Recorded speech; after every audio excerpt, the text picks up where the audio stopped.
Want to buy or sell a house? Finance or insure a house? Or stuck with a house and don't know what to do? Florida Talk Real Estate has been your local one-stop real estate shop since 2012. Get the advice you need from your local real estate pros. Here are your hosts, Jim DePola and Johnny C. live on Real Radio. Good Saturday morning. Welcome to another edition, Florida Talk Real Estate. We got you for the next 2 hours of infotainment. Thank you very much for being with us on a Saturday morning. 92.1, 101.7, tuning in on the old terrestrial radio. Thank you. Thank you for making that choice today. Maybe, just maybe, you're using the free download, the iHeartRadio app. We're worldwide at that point. You might be in like Ireland, just for instance. And that's amazing if you are. Thank you very much. And of course, they're in here early setting up cameras. Jimmy D. Why? Because we go live stream on a Saturday as well. 2 choices. And in life is about choices. Just choose wisely. Florida Talk Real Estate on Facebook. There's a live stream happening right now. If you're there, thank you very much. On YouTube, Florida Talk Real Estate LLC. That's home of a ton of informational chunk videos. And a live stream on a Saturday. If you're there out the gates, thank you very much. You can join in at any time and, of course, go back and revisit. And you're always welcome to be a part of the program. 877-927-6969. If you have questions, comments, concerns in the world of real estate, if you'd like to be involved in the conversation and dial in, the first voice you'll hear, the melodious tones of our producer extraordinaire. There's Jimothy, my brother from another mother. What's up, dude? Hello, and good morning, gentlemen. How we doing today? All right, my man. Nice to see you as always. Good to see you as well. I'm in sunglasses right now because my other glasses are in the car. So if you're like, Johnny's under the weather, no. Oh, those are prescription something. They are prescription. Gotcha. Okay. Yeah. But I look like that cool guy out of the Saturday morning, inside wearing glasses. Yeah. Good to see you as always, man. Good to see you too, bud. Johnny C, that's me, your old buddy, your old pal, air traffic control. Let's get the very important people on a Saturday. Like Mike Rao, the mortgage guy from the mortgage firm. Hello, my friend. Hello. Good morning. Good morning. You could write, I think, actually an original song about that. Wearing sunglasses? During the day, but inside. Inside. Yeah. Mm-hmm. Yeah. I wear sunglasses. That was Corey. No, but that's at night, Jim. We're talking, this is inside. This is a novel. Inside. It's a novel. We're original. During the day. Inside. Because I can. Yeah, because I can. Is it because I can? Because so I can. So I can? We'll come up with this because on the I fly. can. We'll come up with it on the fly, Mike, because like we're that. just smart. I mean, isn't that how all real music is generated? Stolen? I don't know. Ask Led Zeppelin. Oh, yeah. It's all built. They stole their whole catalog. Some sort of foundation. What's that? It's all built on some sort of foundation. Oh, sure. Yeah. There's only so many chord progressions, only so many chords. There's only so much melody. Well, there's different styles of. There's the That's right. Eastern music. You can Different chords and progressions. throw a different flow in there. Yeah. Okay. Good to see you, my friend. Yes, you too. Well, I can't. I think are you looking at me? I'm not. No. Okay. Yeah, that's my favorite part. You have no idea. Thank you for joining in, cool guy. Ross Komarinetz with Brightway Insurance, Juno Beach. It's a bright way, isn't it, my man? It is. It is very bright in here. It's good to see you as well. Man, that makes me feel better. Thank you very much. I might go to my car. I might not go get my glasses now. Good to have you back in studio. Good beer. It's been a couple weeks. It feels like it has, yeah. It's always nice to get back into the flow, I suppose. Yeah. Hopefully you've enjoyed a couple Saturdays. Yeah, I've been wearing my sunglasses. So you're just keeping the trend alive? Yeah. It is Florida, right? The Sunshine State. We got one more very important person to introduce. Of course, our fearless leader, 14 plus years now. I've told you he runs a top producing Keller Williams team. We met his boss last week. I think things are going to work out too. That's right. Yeah. That dude might become my best friend. If I just get his You guys really hit it off. Well, he's a Cowboy fan and he loves going to concerts. He went to the 9 Inch Nails show. Like, this might be my dude. If you guys were speed dating, it would have been a match. It would have, yeah. Yeah. I was like, he's like, Texas Tech. You're a Red Raider? You're a Cowboys fan? I am. Wow. When you say music enthusiast, you go to a lot of shows? I do. Yeah. You going to Rockville? No, but I want to. I'm like, are we becoming best friends? Jimmy D's right here. That's Jim DePola. How you be, Jimmy D? Hey, good, Johnny. You already told us about the glasses. If you didn't say anything about them, I thought maybe you were hungover today. See, that's what I think a lot of people think. I think that's the hungover instant Johnny. glasses in the morning inside. Are you hungover? No, I'm not. I'm having glassing problems today. I have one of those Meta AI glasses, not the crazy one with the little screen in the lens, but There's ones with stuff. screens in the lens now. Oh yeah, you can Google on your glasses now. I thought it all just told you. Really? No. Oh wow. Yeah, so the kind I have only like They if just you say Meta on the if side. if you stare at something, it'll tell you what you're looking at. So like if you're looking at a tree or a plant or something, it's like, what kind of plant is that? It will tell you. It will translate for you. So if you're in a busy place and everybody's talking a different language, it will translate what everybody's saying in real time to you. It'll do that in stuff. apocalyptic times, you can be walking around in the Everglades and be like, is that edible? And they'll be like, yes, Jim, you can eat that. Well, in the apocalyptic times, you still have to have Wi-Fi. Oh, true. This is true. do they connect to Starlink? I don't know. I would assume so. Without I a would assume router? that you could. Yeah. Yeah, you're gonna need a So- built-in router. You're going to need that. So, It'll probably be in our brain before we know it. Oh, yes, I use them Come all. on, I Elon. use them all the time. I love it. You know, I love having them. They're Ray-Bans, and they're just like Ray-Bans, right? So I have definitely I've been pushed in that direction when I get my glasses. You know, you go every year and get your new prescription. They're like, have you seen these? I was like, I don't. Please don't. I'll end up buying them, and I don't need that stuff. well, they're expensive. They They are. are expensive. Yeah. Now, if you do the lens kind, where on the lens now, they rated them the best AI glasses ever. Right now, and on the right lens, you could actually like Google stuff, and it'll come up like a screen, and you can see the screen in front of you. Remember when you used to? Have you ever So driven in a it car? like projects it kind of further out for you, Yes. like you're looking on a windshield. The up, Yeah, that's what I heads was up gonna say. projection. Yeah, like my father used to have a Cadillac, a type of Cadillac, and the speedometer was actually in the windshield where it would be projected out. Ours has it too. It'll do the Yeah. maps up there Yeah. if you want it. It gives you the speed limit. It Mhm. gives you what you're driving and the Yeah. speed limit right next And it's to it. kind of like that. But the reason why I won't buy, and they're twice as much, so that's the first reason I won't buy, because they're really expensive. But what's the price zone? I think Like that $1,000? I think that with the lens thing, with the Google thing, I call it the Google thing. I think they're over $1,000, like $1,200. That's too much money. Too much. But the other thing I don't like about it, you have to wear this wristband, and your wristband is the mouse.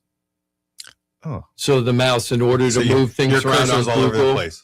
Yeah, so now you got to wear this thing on your arm. But and hold on for a your second. Hold on. glasses, Just it's too because much. I have to know, it might not be too much. Is this like, do you have to touch? Nope. Okay, so you just use it like Iron Man, like you're moving things in your. Mm-hmm. I don't know. That might not be too much.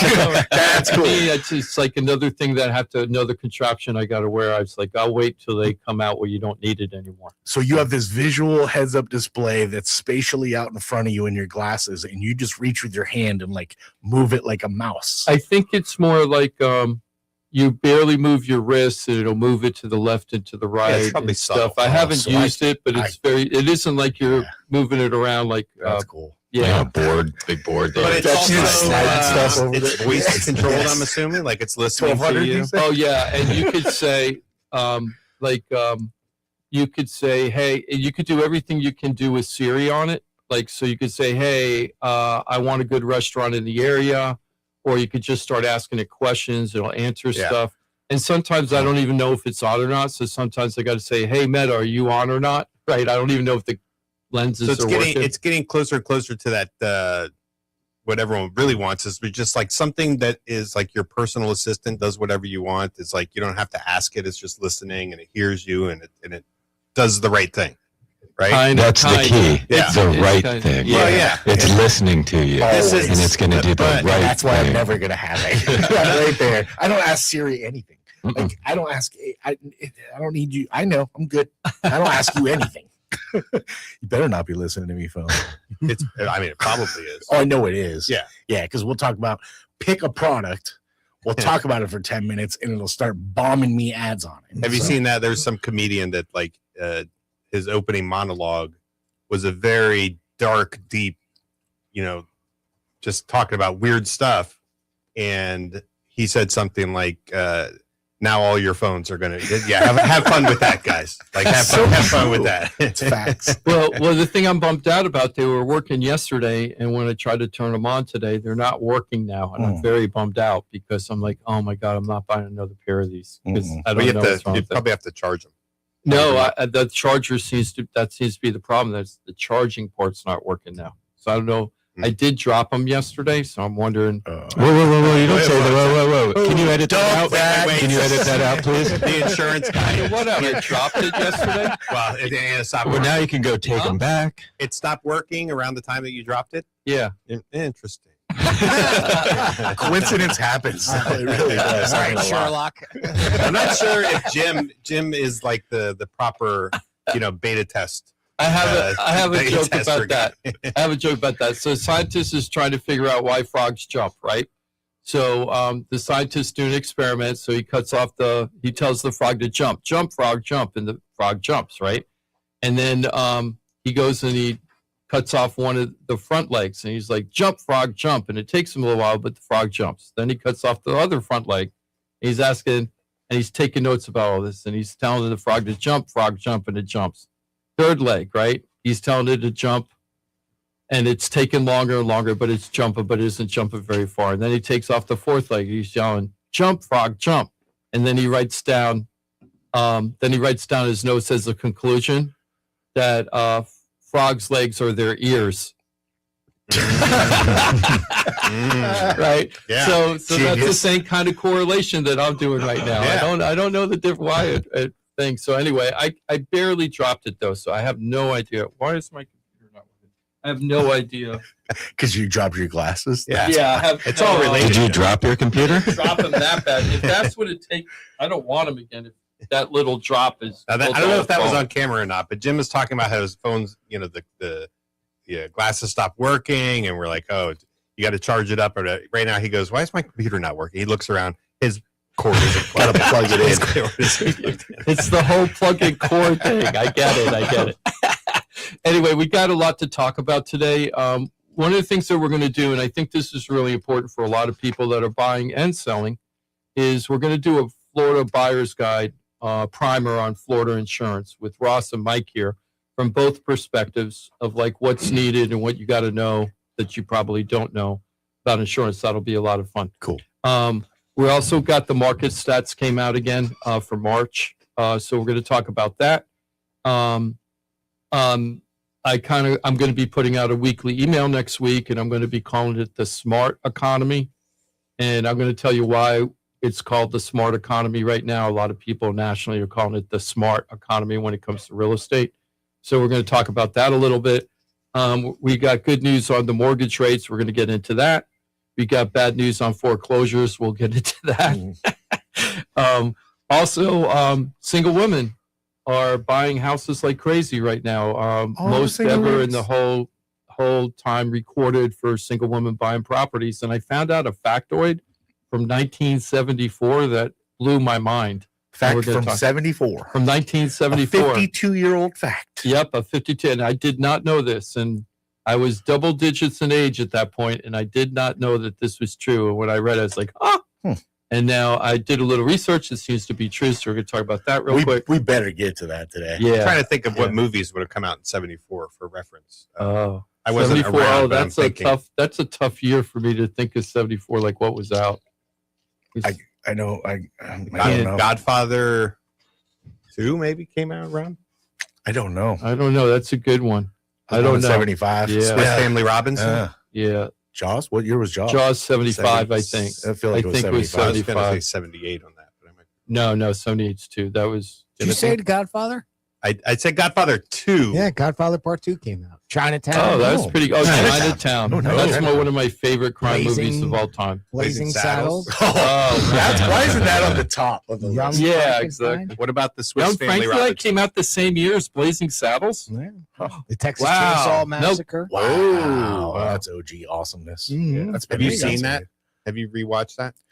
And every variation too. The original. It's been remade so many. The original's amazing. Yeah. Yeah. It's like the last. I remembered the last like probably 20 minutes is just screaming. It's so like dark. the girl running around screaming. Yeah, it's running so for her good. life. And then the closing scenes just epic. It's so good. But the remakes, the most recent remake is totally worth a watch, by the way. Oh, the ending. The endings. Just go to the very end. I don't know. I was which one okay that with is. Texas Chainsaw, but I actually liked Night of the Living Dead better. Yeah. Right, where they were stuck in the Black mall. and white. Yeah, the black and white where they're stuck in the mall. And the remake's great too. Yeah, I thought it was the mall. Weren't they stuck in a mall at one point? Maybe remember not the black and white original one. Maybe being not the black old. and white one. Yeah. Maybe it was a Pre-mall. Yeah, maybe. That's so Well, good. Let's get into a little bit of shout outs if you don't mind. Want to give a shout out to Danny. Danny, we helped her sell her house. And I also want to say shout out to Kathy. Kathy referred us to Danny. Danny called me up, and this is the one where we had the $670,200. Don't forget about the $200. The $670,200 code enforcement fine on her property. And it's an historical home in downtown West Palm Beach. We had to go to a hearing for this before a magistrate. Magistrate is not a judge. It's an appointed person basically to oversee things like a judge, but they're not formally a judge. And in my opinion, and this is only my opinion, those people there are to collect money for the city as best as they can. And Are they elected? Are magistrates no, elected? no, these people are appointed. For these Ah. kind of special hearings, right? For code enforcement board. So I'm going to tell the whole story right now, if you don't mind. So what happened was Danny put her house on the market for was under contract for $500,000, and she was going to close in September of last year. I was not the listing agent. And then right before she quits her job, because she's going to be moving, she already put first class security down for an apartment where she's going to be moving to, had everything all ready to go. And then she finds out from the title company, hey, what are you going to do about this $670,200 code enforcement fine?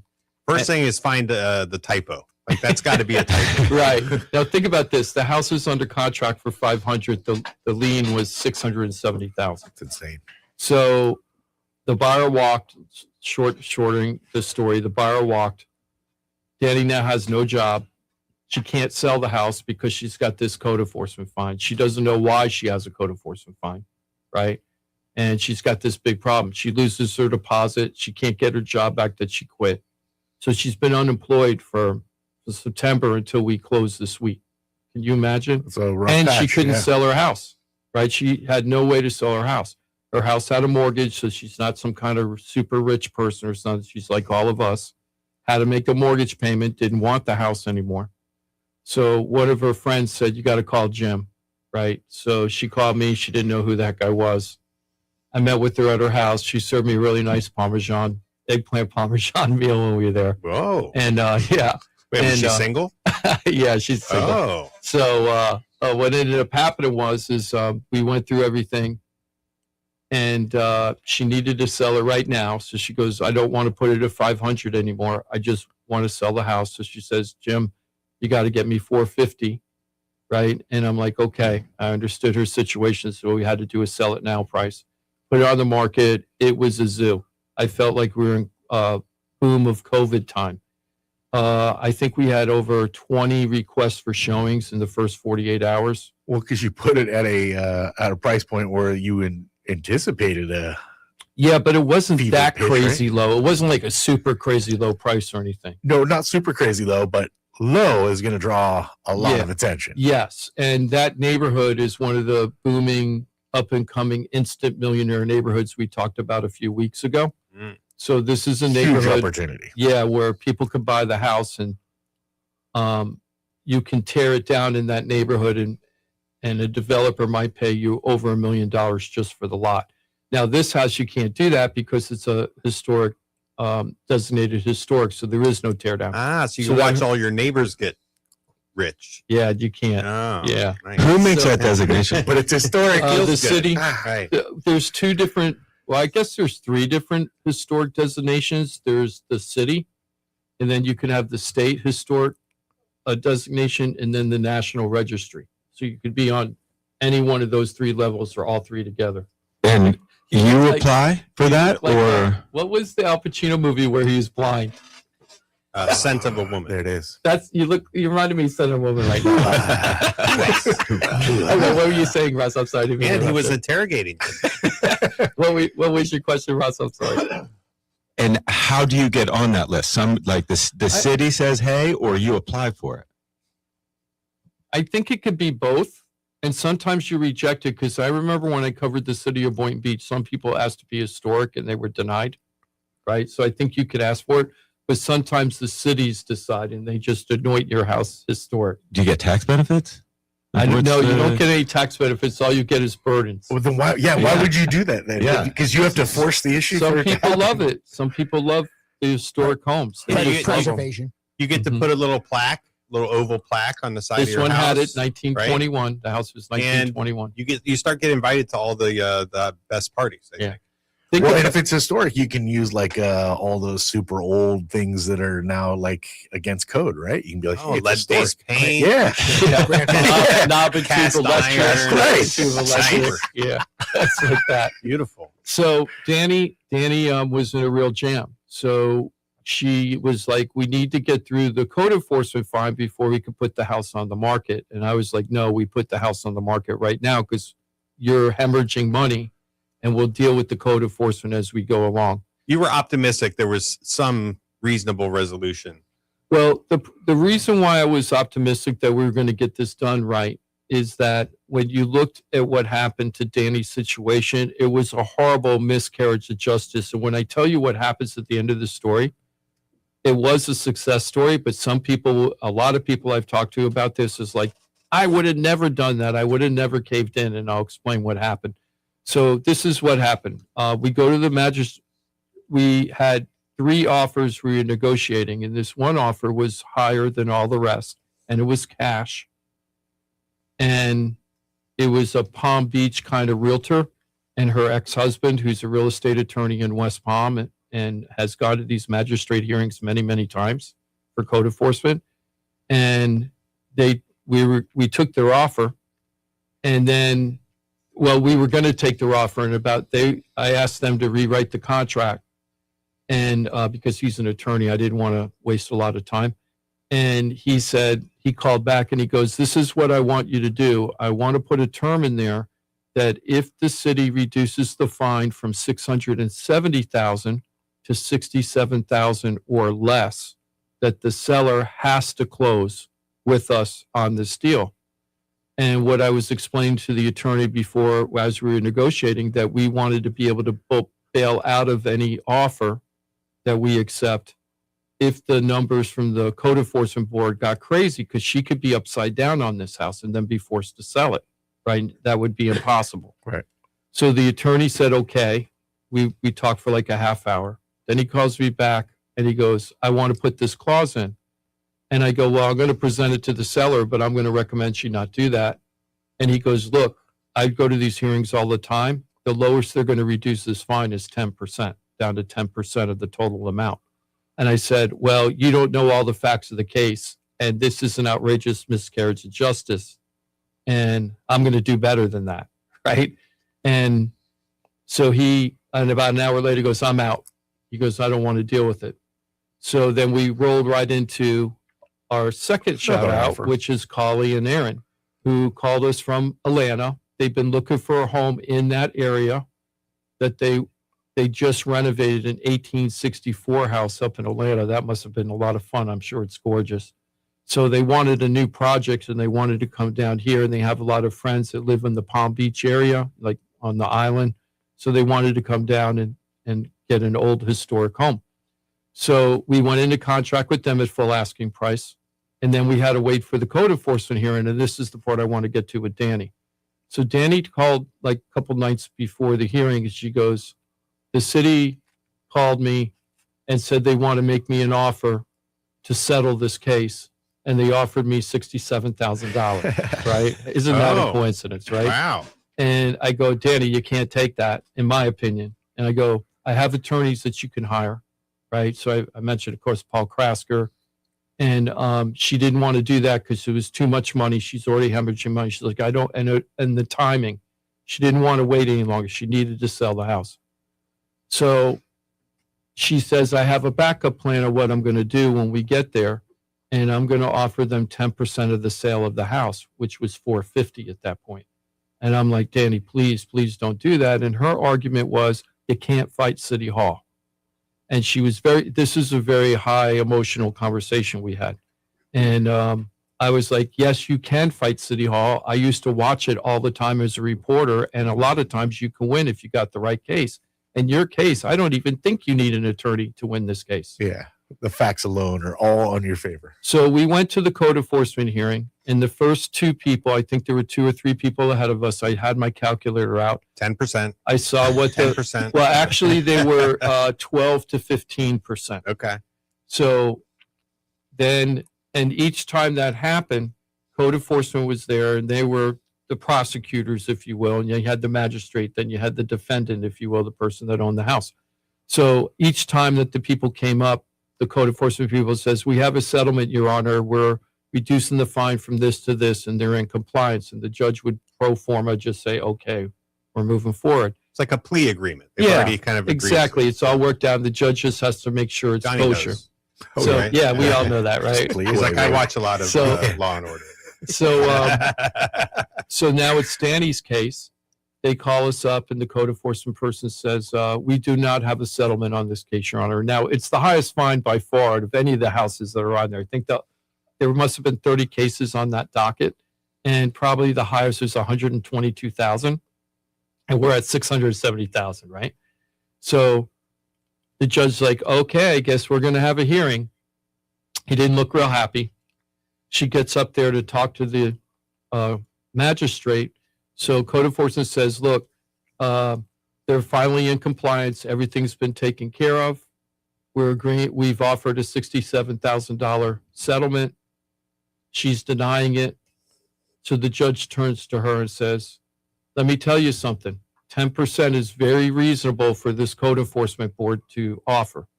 It's it's pretty much the lowest that they'll go. And this is a very good thing, and you need to seriously consider it, basically is what he said. And he goes, so how much do you think you should pay? So Danny said nothing, right? And then, but the problem that she had was this. Well, her problem, yeah, exactly, right? The problem that she had is that she wasn't saying the right things to the judge. She doesn't understand this even to this moment, but she was saying all the wrong things. I love the neighborhood. I would never hurt the neighborhood. I moved here because I loved it, right?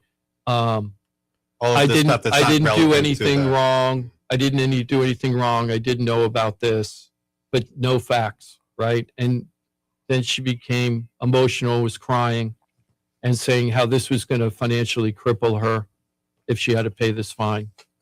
And the judge said to her at this point, I totally understand what your concerns are, but I have 2 considerations. The first consideration is we're on live TV right now because it's one of those, city channels, whatever you call those, where you can watch the city government, the closed circuit TV stuff, right?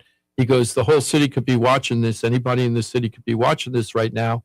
How am I going to justify going from $670,000 down to zero? And he was basically saying, I'm not doing that. I'd be like, how do you justify getting to 670,000? Well, wait. So then with everybody watching. Yeah. So the second thing he said is, and I have to take in consideration that for 6,702 days, you did nothing about this property because it was $100 a day fine. Okay. So at that point, that's when I was raising my hand. So I'm sitting in the galley and I'm raising my hand, and he's not looking my way. He's looking specifically at Danny, and I wasn't sure if he's even seen me. So now I'm becoming more emphatic with raising my hand. It's like, you got to talk to me before you slam that gavel down. And without even looking at me, he turns to Danny and he says, there's some guy in the gallery right now raising his hand. I think he wants to talk to you. Know who he is? And she goes, yes, that's my realtor.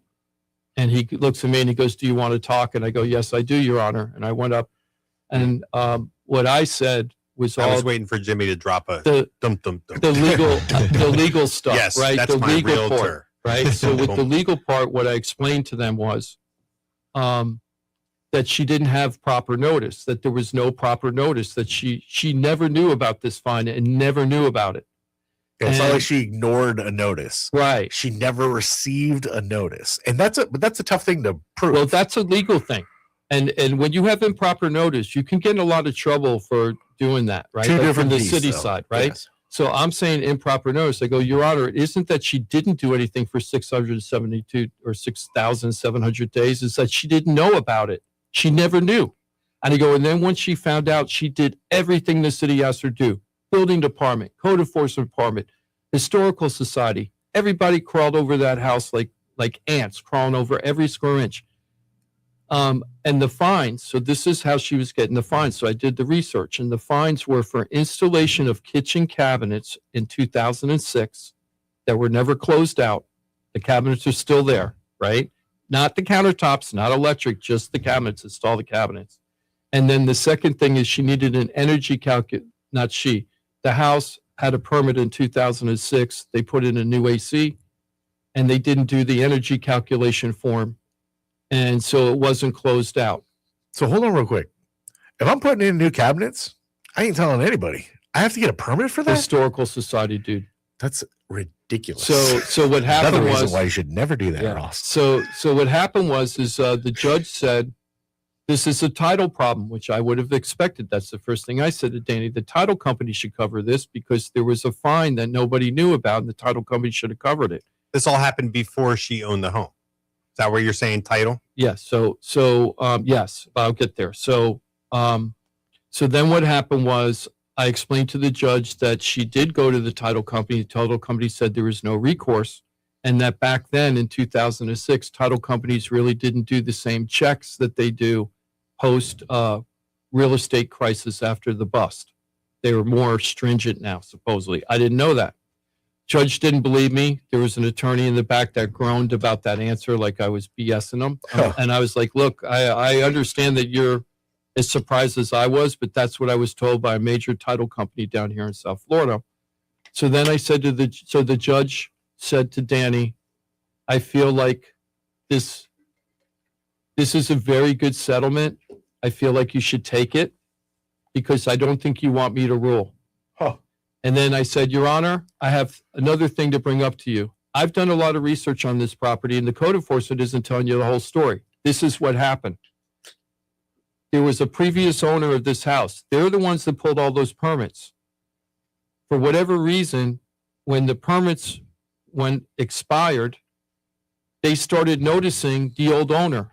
But the old owner sold the house to my current customer, Danny, sold the house during this whole time of everything happening, and nobody told her about these code enforcement fines, and it wasn't found out during the title. So they were noticing the old owner for 6,702 days and never told Danny. They never knocked on her door, never gave her a registered return seat to the house, never called her up. I go, they had her phone number, and the judge still didn't look like he was going to do something. I go, Your Honor, there's something else you need to know. 3 times since 2007, when this fine started, Danny pulled permits with not knowing that she had an outstanding code enforcement fine. The first time, she put a 50% addition on her house, approved by the city with certificate of occupancy. They went through the whole process to put a 50% addition on that house, and nobody told her that she was not in compliance with the code enforcement department. And they gave her a certificate of occupancy fully done And meanwhile, still noticing the old owner at $100 a day. and still sending the old owner notices while they're working directly with her on a permit that's happening currently. Oh, this is brilliant. It gets better. It gets Wow. better. So not only did that happen, And there's more? there is more. And then not only did that happen, Brilliant. she ended up putting impact windows in her house through the PACE Palm Beach program, County's finest. right? So she used the PACE energy program, had to pull permits for that. City gave her full certificate of occupancy, and the impact windows were done, and everything was done and finalized out. Nobody told her. And then they go, and Your Honor, the worst one was, And you have to refer to this guy as your honor. yeah. Yeah. And I jeez. go, Your Honor, the other thing that happened is code enforcement filed a complaint against Danny because part of her fence was too rickety. So she had to pull a permit to comply with code enforcement to fix this one section of her fence. And she did. and code enforcement approved it and said it was satisfied and that she was in compliance, and never told her during that process that she had this other fine. Yeah, hey, that's great. Now can we get this in compliance? So the what in judge- compliance? I think- The thing that we've been sending you notices on for 6,000 days. Right. I never received a notice. That's a great time to introduce her to it. So the magistrate's head was Brilliant. about to explode because he wanted that. In my opinion, he was set at that Well, 67,000. that's or why more. you believe Wow. that they're there to collect for the city. That's Yeah, why. That's yeah. why I felt that way. So he What was turned. his last name? Is it Duche? I don't Is want that his last name? to. It's touche. Wow. So Duche. he turned to the code It's enforcement touche. department to find out if this crazy realtor is saying all this BS just to get this thing out of it. So he turns, he goes, "What do you have to say about this?"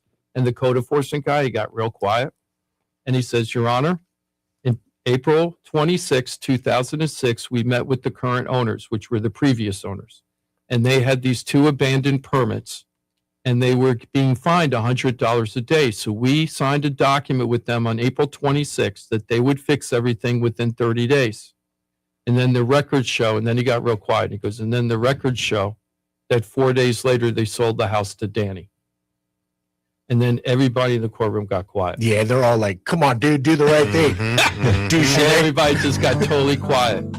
So he turned to Danny. He goes, "What do you think you should pay?" I told you already. 0. But Danny didn't. So what? She coughed out a number. No, she I know, that's the way I $2. felt. So should have hired the attorney. what was the number you think she coughed out? So we were at 67,000.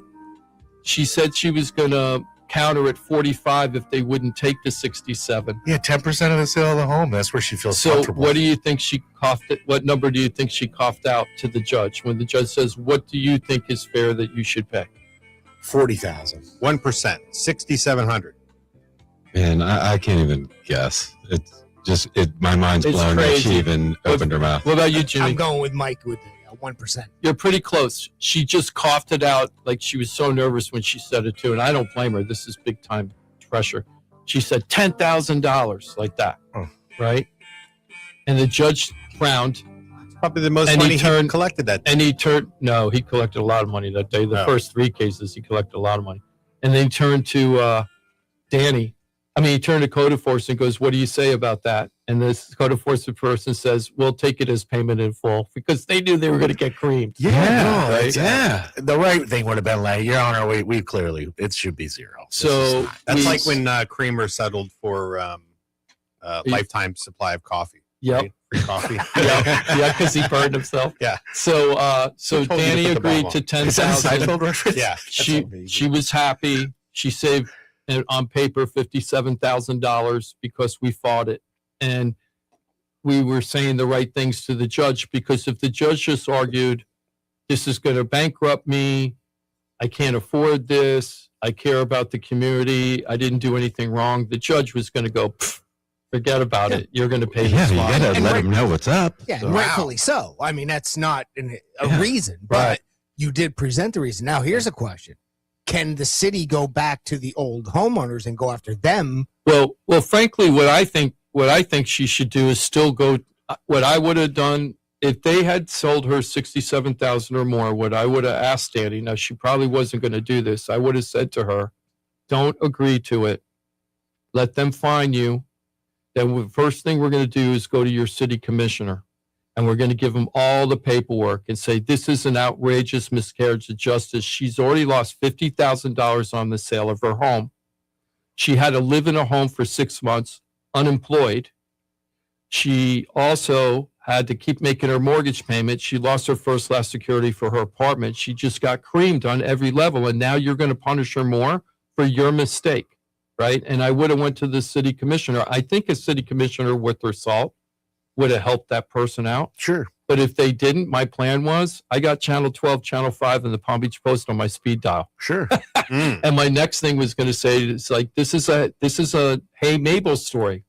$670,000 fine on a $450,000 house. The owner was never noticed, pulled 3 permits during that time. Nobody told her anything. Yeah. And now they're demanding that she pay $67,000 on what I call a BS fine that she shouldn't have had at all. Anyway, that would have been a solid story for somebody to talk, news story. I mean, it seems like a solid case Yeah. in general. So I Slam would, dunk. if I were Danny, I would go back to the city commissioner in her district and say, I got totally screwed and I want my money back. I want my 10,000. But Danny's done. She just wants to get the hell out of here and move on.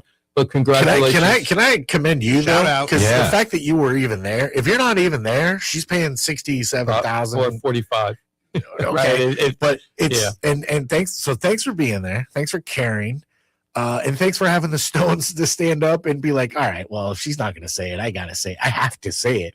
It's just, I know that's not why you brought it up, but I'll pat you on the back a little bit. Well, thanks. It did make me feel good when I left. I was like, oh, I'm a reporter again because I found out all the stuff the city didn't want to tell the judge. Well, and then I you told did. the judge and I won. And I you was like, researched it. So, I mean, you felt comfortable in raising your hand. course. You felt comfortable in your standing. You Oh, yeah. knew her case. You understood the facts.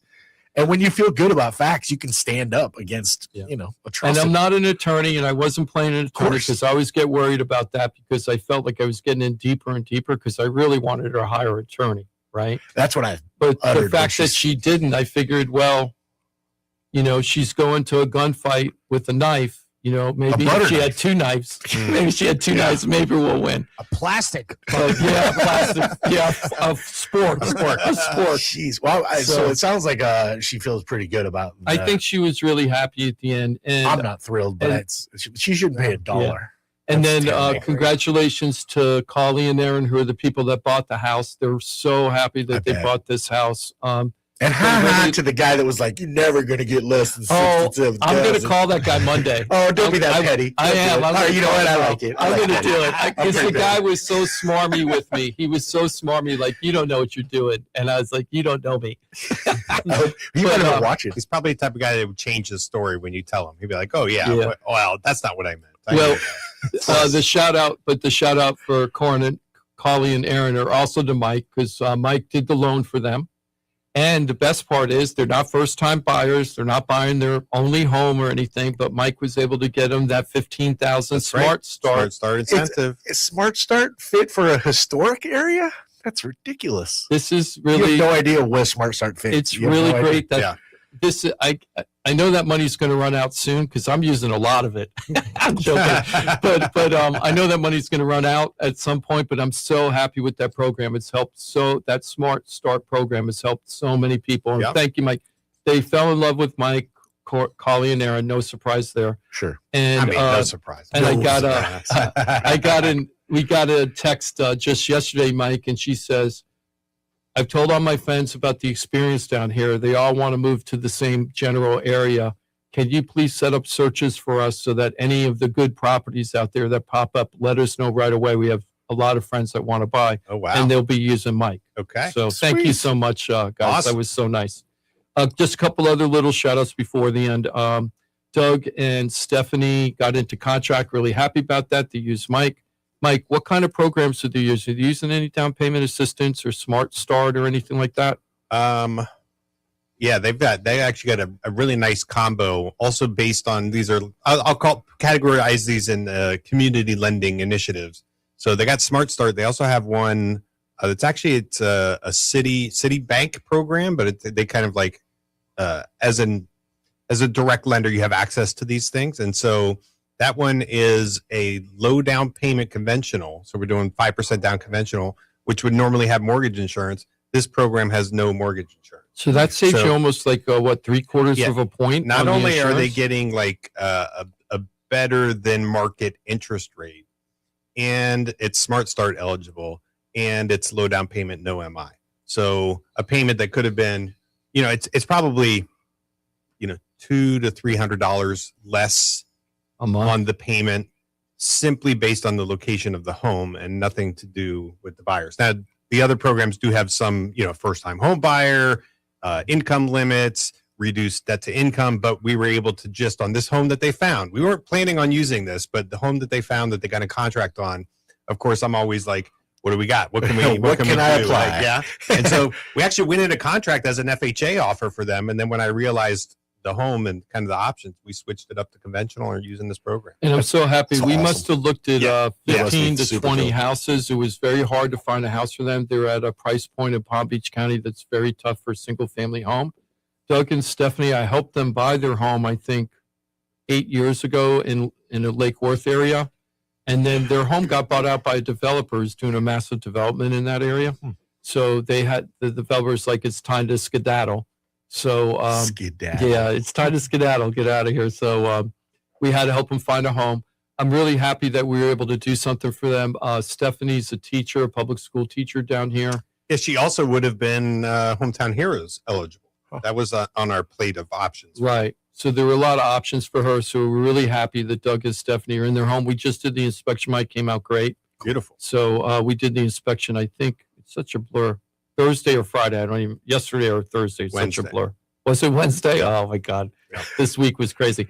Finally, want to also give a shout out to Paul and Anna. Paul and Anna called us off of the sign for Danny's house and said, hey, I'm very interested in buying this house. And I was like, it's already under contract and we already have a backup buyer. So I don't think that this is the house for you. So he was already talking to other realtors in the area. He's from Oregon. Him and Anna are from Oregon.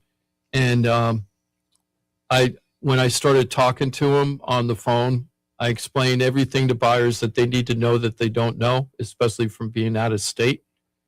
And I said, I'd really love to sit down with you and show you what I could do. And he goes, oh, I'm meeting with you for sure. And then we went and looked. So this is the crazy thing. I met him a week ago. And he says to me, Jim, I got a problem. I got to buy a house by April 20th. And I'm like, and this is like April 7th, right? Or maybe even a little early, April 3rd. He goes, I got to buy a house on April 20th. I was like, well, that's going to be pretty hard, but let's go ahead and we're going to make it happen. He goes, well, I'm going to be gone until the 13th after he was leaving to go on vacation after we met. So I had 7 days to find him a house, and he was at not a super high budget. And he also wanted to be in the same type of neighborhood that Danny was in. And so on Monday, I think it was this Monday, the 13th, I scheduled 13 showings because we had one day basically, right? So I scheduled 13 showings. I made a loop around an area that went from Riviera Beach down to Lantana. And we did this loop so they could get a flavor of the type of houses and the neighborhoods and everything so you can get a real idea. They fell totally in love with the house in Riviera Beach. It is,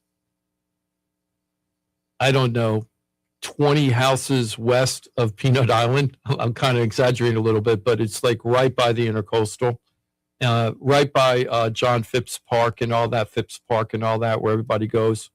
They got it under contract. We're not going to do the inspection for until next week, but we're under contract, and thank you so much for trusting us.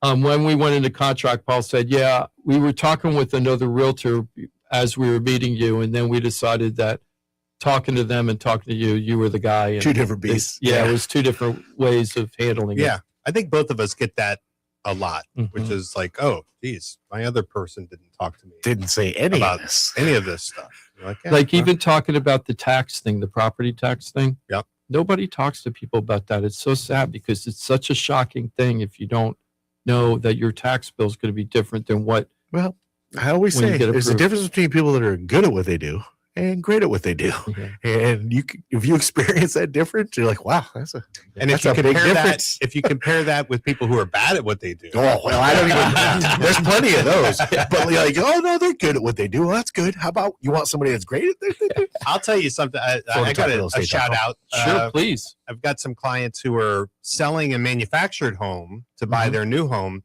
but it's a manufactured home that you don't own the land. So it's kind of like a automobile style financing. They call it a chattel loan. So you don't do regular residential financing with that. And I will tell you, the lenders in that space don't know what they're doing because they have gotten into contract after contract after contract where the financing falls through. And I'm like, what kind of pre-approval are they doing? They're like, it seems like you get into contract first and then you figure out if you can do financing. Or I didn't know you can go to like a person like yourself to do that kind of loan. You know, I thought if you don't have the land, it's like buying a car. That's what I tell people. You're buying a car. But they do have financing for it, and a lot of times, especially if you go into these manufactured home communities called, mobile home park or something like that. And the distinction is you own the mobile home, but you don't own the land that it sits on. So you're essentially paying lot rent. Someone else owns that. And so it's not really residential real estate. although it's a home and you live there, it's not really real estate for my purposes. But something I learned is FHA actually has a product for something like that, and it's called a Title I, FHA Title I lending instead of Title II, which is the world I'm in. And I didn't know that, and they came with an FHA. I'm like, guys, I don't think so. But then they're like, hey, Mike, Title I. I said, okay. I can't do them, but it can be do them then?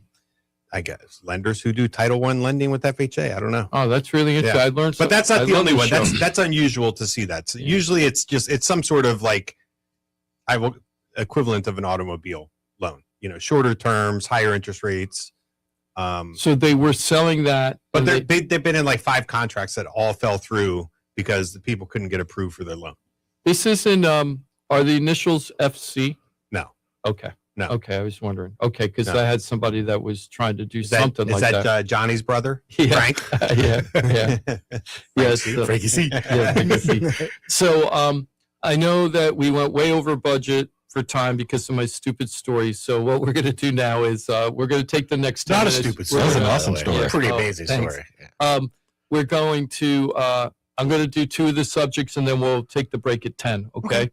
So the first thing I want to do is talk about single ladies love home ownership, right? So for the first time ever, single women account for 50.9% of single women that are adults, obviously, own homes now. I didn't know women could buy homes. Well, pretty soon they're going to be able to vote. When did we allow this? Yeah. Well, 1974. That's my factoid. That's when women could vote? That. 1974 is when they created a regulation that allowed women to buy a house without having a male co-signer. I almost fell out of my chair when I read that. Wow. Can you imagine 1974? Before 1974, a woman couldn't buy a house by themselves without a male co-signer. That's pitiful. Is that I was crazy? joking about, but like that is nuts. That's the factoid I wanted to say. I can't believe you said that. It sounds unbelievable. I started doing research on it. It's totally true. Did you finish the research? You get to the end of the article. Just kidding. That's a good one. I like that. That is. Yeah, Wow, so that's shocking. So what did you say? So So 50% 50.9%. of adult women. So half of women who are able to buy a home It's the highest have bought a ever. home. And just to give you an idea, about 11%, that figure was 11% in 1981. And about 10% in 1981 are single men in 1981. 10% of them owned homes at that point. I don't know if I believe these numbers.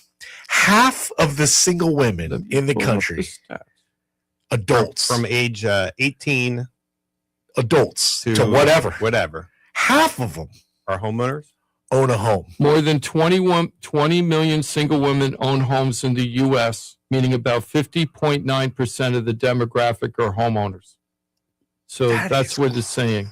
And this is coming. Ladies. I'm There's only checking 40 the million adult source, women? Johnny. I guess there's only 40 million single women. I know that's Single. what I'm thinking. That's Single. So it's coming from First American Title. Okay. That's the company that did this research and analysis, right? Which is one of the largest title companies in the country. But they're saying that we're seeing more and more of this. And, and Good for them. yeah. And the 1981 figure, about 11% of home buyers were single women and 10% were single men. That's according to the National Association of Realtors. Now single. Oh, so single women make 21% of all home buyers today, Well, sure, half of them. right? Well, no, half of them already own a home. And wow, the other half are actively trying to become homeowners. No, what they're saying, just so you understand, is what they're saying is out of the total homes that are already owned, right? Single woman, for the demographic of single women, 50.9% of single women own a home, Correct. right? According Now, to these stats. This, according to these stats. Now, they're saying that when you look at the whole demographic of everybody, they account for 21% of the home buyers today. Single men only make up 9% of the home buyers You say today. home buyers today. They're already owners. How are they buyers? This is They saying, bought a home. right now, people that are running around looking for houses, 21% of everybody. If you had 100 people So that's looking what I'm for saying. homes, Half of those single women already own a home, and they're a huge chunk of who's out there looking for homes right now. single ladies running. That's what I'm things. saying. Single ladies have got it going right now. So I have to figure out how to market that, Ross. So we're seeing this, and they, First American Title credits some of this because of college degrees. Women have more college degrees than ever before. In 2000, only 20% of women had a bachelor's degree. Now it's 35%, and it's saying it's expanding the pool of financially prepared buyers. And they also saw real median income growth of about $9,000 a year compared to their 2000 salaries. Isn't that sad? So From I'll tell you 2000 though, till now, $9,000 a year. it feels like a staggering number. But if you think, Timothy, think back to Penthouse. Remember when we had a couple years with Brooke? Right. Oh, Brooke okay, was a sorry. younger single lady, Right. and she had a company called Bentley's Before Babies. Her company was all attire, was a brand she was building, Mhm. and her friends and her circle, their mentality was, we're gonna make it, and then we'll have a family and get married. And so as I'm thinking about it, I'm like, it's kind of crazy. Ladies are crushing it, but I'm like, so there's at least a demographic, a segment, a certain demographic age. I don't know what that age is, but she was young, mid-20s when she was on our show, and there she is. And I mean, entrenched in it. Like, now I ain't trying to lock in with a man. I'm gonna get my Bentley, my house. I'm gonna have all that, and then I'm gonna do all that. I remember Brooke, but what show was she on? On the Her- Penthouse. She was on the Penthouse. Okay. She had a couple irons in the fire, if I remember right. I mean, as far as businesses, Yeah. it wasn't just the one. I mean, she did a couple different Totally. entrepreneurs. So as I'm thinking about it, I was like, wow, that's staggering. Yeah, it was a beast mode they went into. Yeah, and it did well with it. Way to go, ladies. I did a little bit of research. there she is. I got a couple drops left. Yeah, Perfect. dunk your There head, you go. try to catch it with your mouth. That's my So, just to wrap up on this segment, we're going to talk about a little bit about foreclosure rates, and to talk to people. Really, this is really just a call to action for people that are in trouble. The foreclosure rates are rising, but we're still within the normal range of about 3% for foreclosures nationwide. Florida right now is the number one place in the country for foreclosure filings. Tampa's number one in the country for being the highest region of foreclosure filings in the country, but Florida is the number one state right now. Is Tampa one of the zones where there's been depreciation Mm-hmm. versus, Yes, they're in big. I don't want to say big trouble, but they're having problems over there is now. that still aftermath of the storm Mhm. from It's how many still all years the back? storm Two aftermath. years last year, A lot of it is people. or was it 2 years in a row they got it? It was 2 years in a row. So these are all people that are underwater. Mm-hmm. Oh, It's always interesting. Yeah, literally. No pun intended. Yeah, literally. That's literally. well, that's for me. I mean, I again, if you're selling your home or you're refinancing, it matters. But can you afford your spot? If they can afford it, they should stick it out. I think one of the, I guess what's the reason this is important, Jim? Because if you look at Well, foreclosure rates, you start to. Well, here's what I'm seeing is the biggest demographic for foreclosure rates right now are seniors on fixed income, which is brutal. really sad. Yeah, they can't. Oh, They can't. So this is what I want to tell anybody out there listening. If you have a relative or a friend, or it's you that's in trouble with your mortgage, and you don't know what you're going to do because you don't have to be on fixed income, but I'm calling out directly to seniors right now, and you don't know what to do, you got to give us a call. We're not going to pressure you to sell your house or do anything. We're going to figure out what options you have. And the reason why you have to do this right away, like yesterday, if you're in trouble with your house, even if you're not in foreclosure yet, but you know the time's coming, because maybe you could afford a mortgage payment, but you can't afford the condo fee in your place because the condo assessments are too high or something like that. Get in front of it and call us and let us map out a plan for you to either save the house or sell the house. And it's going to be your choice.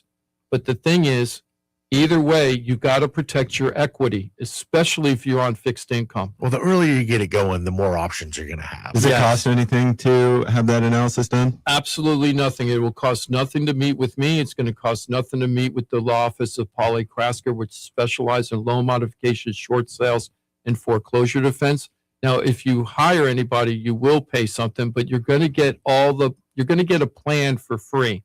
And then you could decide you want to do the plan or you don't want to do the plan. But this is what you don't want to do. You don't want to sit there and be worried and embarrassed and afraid and not tell anybody, because if you are in foreclosure and you do have a lot of equity in your place, because a lot of people still have tons of equity, unlike the last foreclosure crisis we had where people had no equity. Tons of people have equity right now. You've got to protect, bless you, Mike, got to protect that equity, protect it, especially if you're on a fixed income or you're a senior.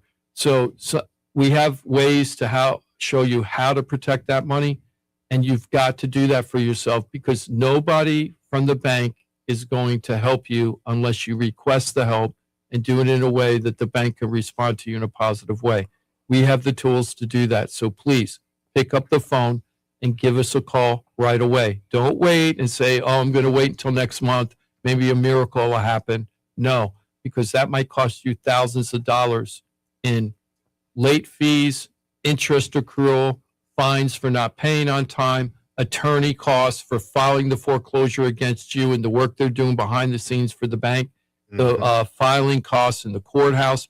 All of that is going to be on your shoulders, and it's happening, especially if you've been sent a lawsuit, a lis pendens. And if you're in one of those association communities, either HOA or condo COA, they're going to have lawyers too. So you got your lender with their lawyers and their fees and their fines, and you got your homeowners association with their lawyers and their fees and their fines. Is there a do they differentiate between who's initiating the foreclosures, whether those are HOA foreclosures versus lender foreclosures? Because HOA are moving quick. Yeah, and they can't always it's a lot of it's times kind of a weird one, because if they foreclose and the lender doesn't, it's a weird zone. They've positioned themselves to get paid when the house is transferred at some point, but there isn't a lot else they can do at that point. Yeah. But they're positioned themselves to grab the money when it's there. So please don't let that happen to you. Foreclosures are up. I'm not trying to be crazy because it's only 3%. We did a deal. We had to insure a home that was part of a transaction that was a foreclosure this month. Just this month. Yeah. On the buy side. Yeah, so it's not like a doom yeah. and gloom, hey, apocalypse is coming scenario. It's hey, if you know somebody in need, please do not allow them to bury their head in the sand, because it's going to destroy everything they built. If they have equity, they've been there to build that equity. Don't watch it just go away by doing nothing. I think that's the point. That's the whole point. Thank you, Johnny. So are we going to take a break? Yep, and on the flip side, we're going to do a primer and learn everything about insurance. And Ross just gave me this great email that I'm going to blend into some of the questions. We're going to teach you everything about homeowners insurance from the buyer's perspective, the seller's perspective, but also have an insurance agent and a mortgage loan originator, I almost said broker, loan originator here to talk about from their perspectives what you need to do about insurance. So this is going to be a 101 insurance primer. Lots to get into. You're always welcome to join us toll free at 877-927-6969. As Jim was just talking about, the waterfall of options. If you go to people that are great at what they do, like FloridaTalkRealEstate.com, team of pros, experts in their field. And you hear time and time again on a Saturday, if you're tuning in, about the way they really, really do help people out. And it's not about dollars. The dollars always come. The business follows if you take care of people the right way. Proof's in the pudding. We've seen it for 14 plus years now. But you talk about, pridefulness. And Jim talked about the elderly, the older demographic that are on fixed incomes that seem to be falling into this really troubled waters. Pride is a mother. And really, the older generations are so pride-filled, you probably don't know if they're having issues. If you know somebody that's older, reach out to them, please. Hey, is everything good? Is there anything we can do to help?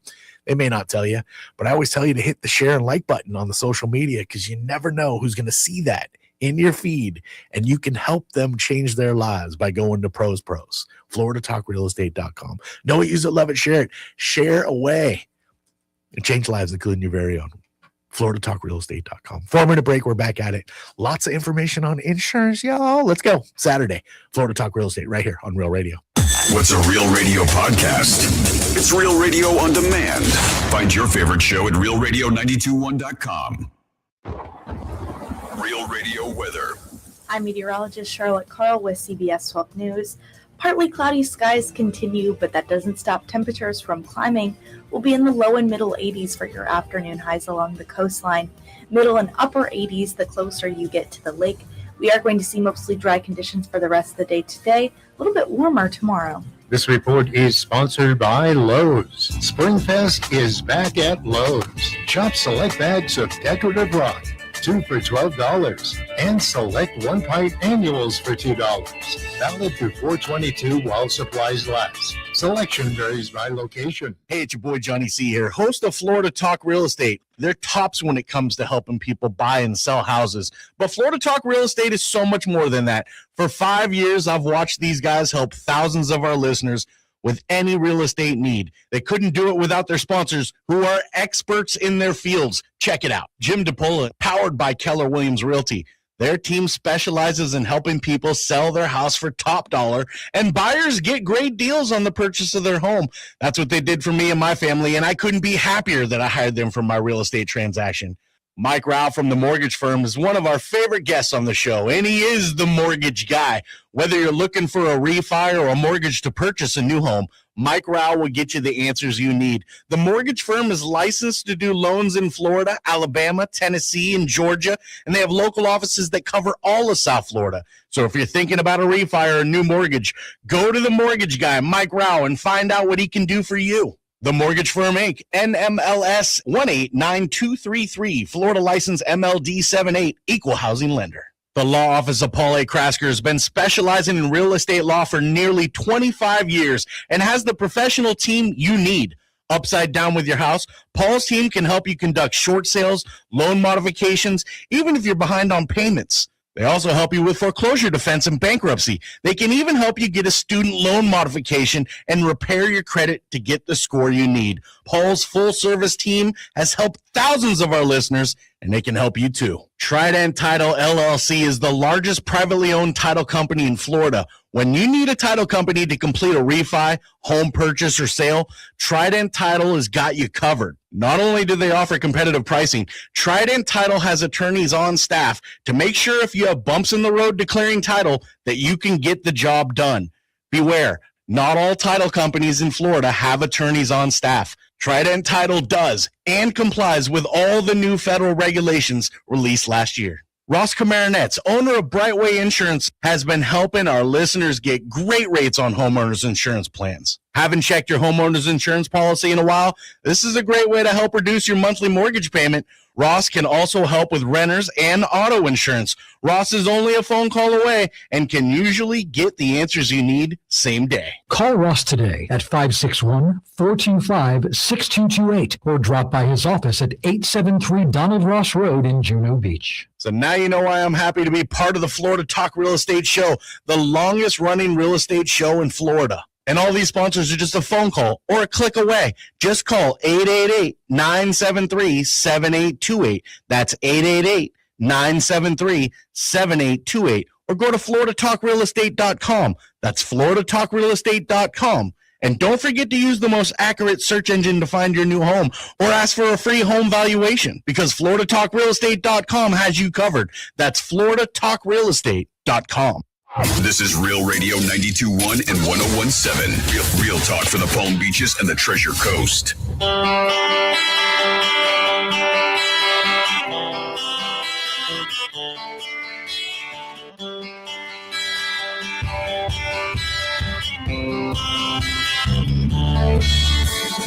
This is Florida Talk Real Estate with Jim DePola and Johnny C. Got a question for the show? Call us live at 1-877-927-6969. Yeah, you can do it. 877-927-6969. In fact, you're cordially invited if you'd like to be a part of the program. We're live on this 18th day of April, a couple days away from the 20th day of April. It's a bit of a national holiday for many of us.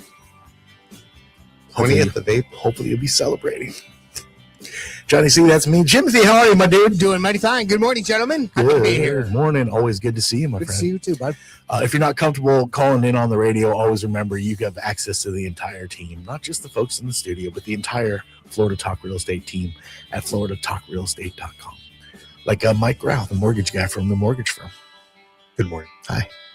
Like Ross Komarinetz with Brightway Insurance, Juno Beach. What's up, Ross? You know that's right, man. My dude.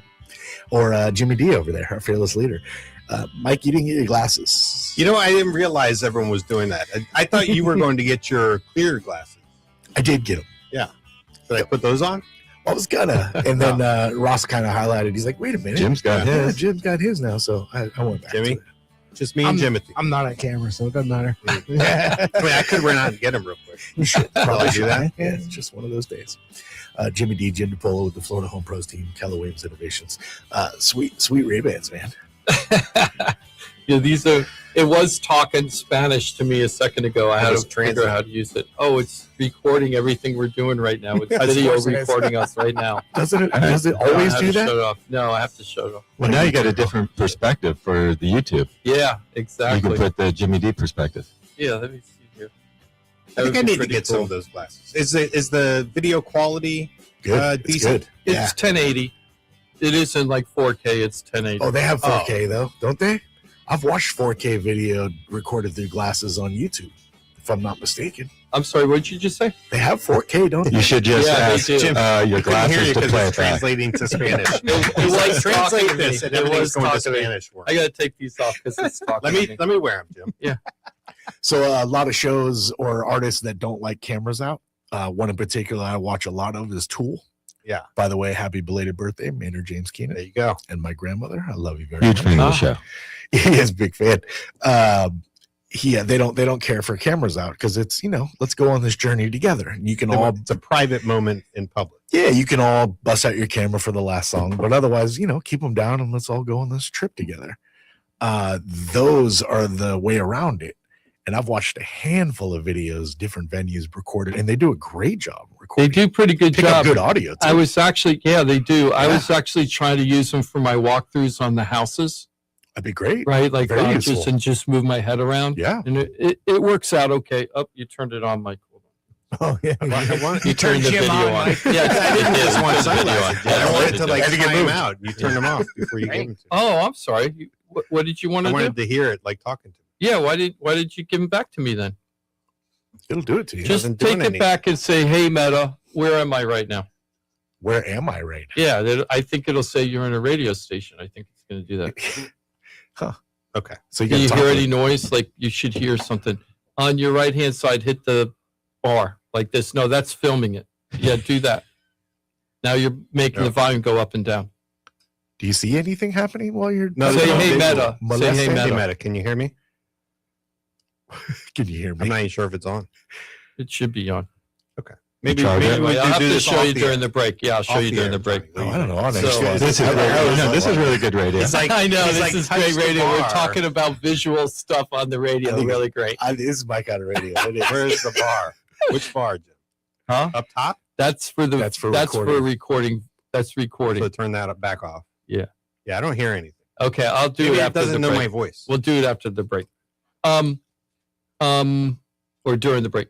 Okay, so I wanted to go over insurance because I've been dealing with a lot of older houses lately, Ross, and I wanted to get a primer for myself also, but I felt it would be really good for everybody else. So I want to talk about just basic insurance, and then later I want to talk about some of the things that you just sent me because some of that questions were great.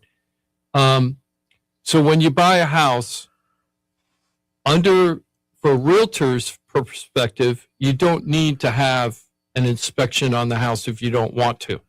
Somebody could buy a house and not have any inspection. But if you're getting a loan, Mike, do you have to have an inspection, a whole house inspection? No, You don't have to have any inspection at all. correct. As long as you can get insurance, then you're okay, right? So you do have to get insurance, Right? and insurance will often require some inspection, some level of inspection. But yeah, that's not required. We do require insurance. Okay. Yeah. So the mortgage company is going to require insurance. So Ross, if I didn't want to do an inspection on the house, can I do that and get insurance? Depends on the year the house was built. So let's say it's 1980 or older. Just throwing out a year. You're probably going to need at least a 4-point inspection. There may be a company that will say, hey, we won't require an upfront inspection, but we're going to inspect the house.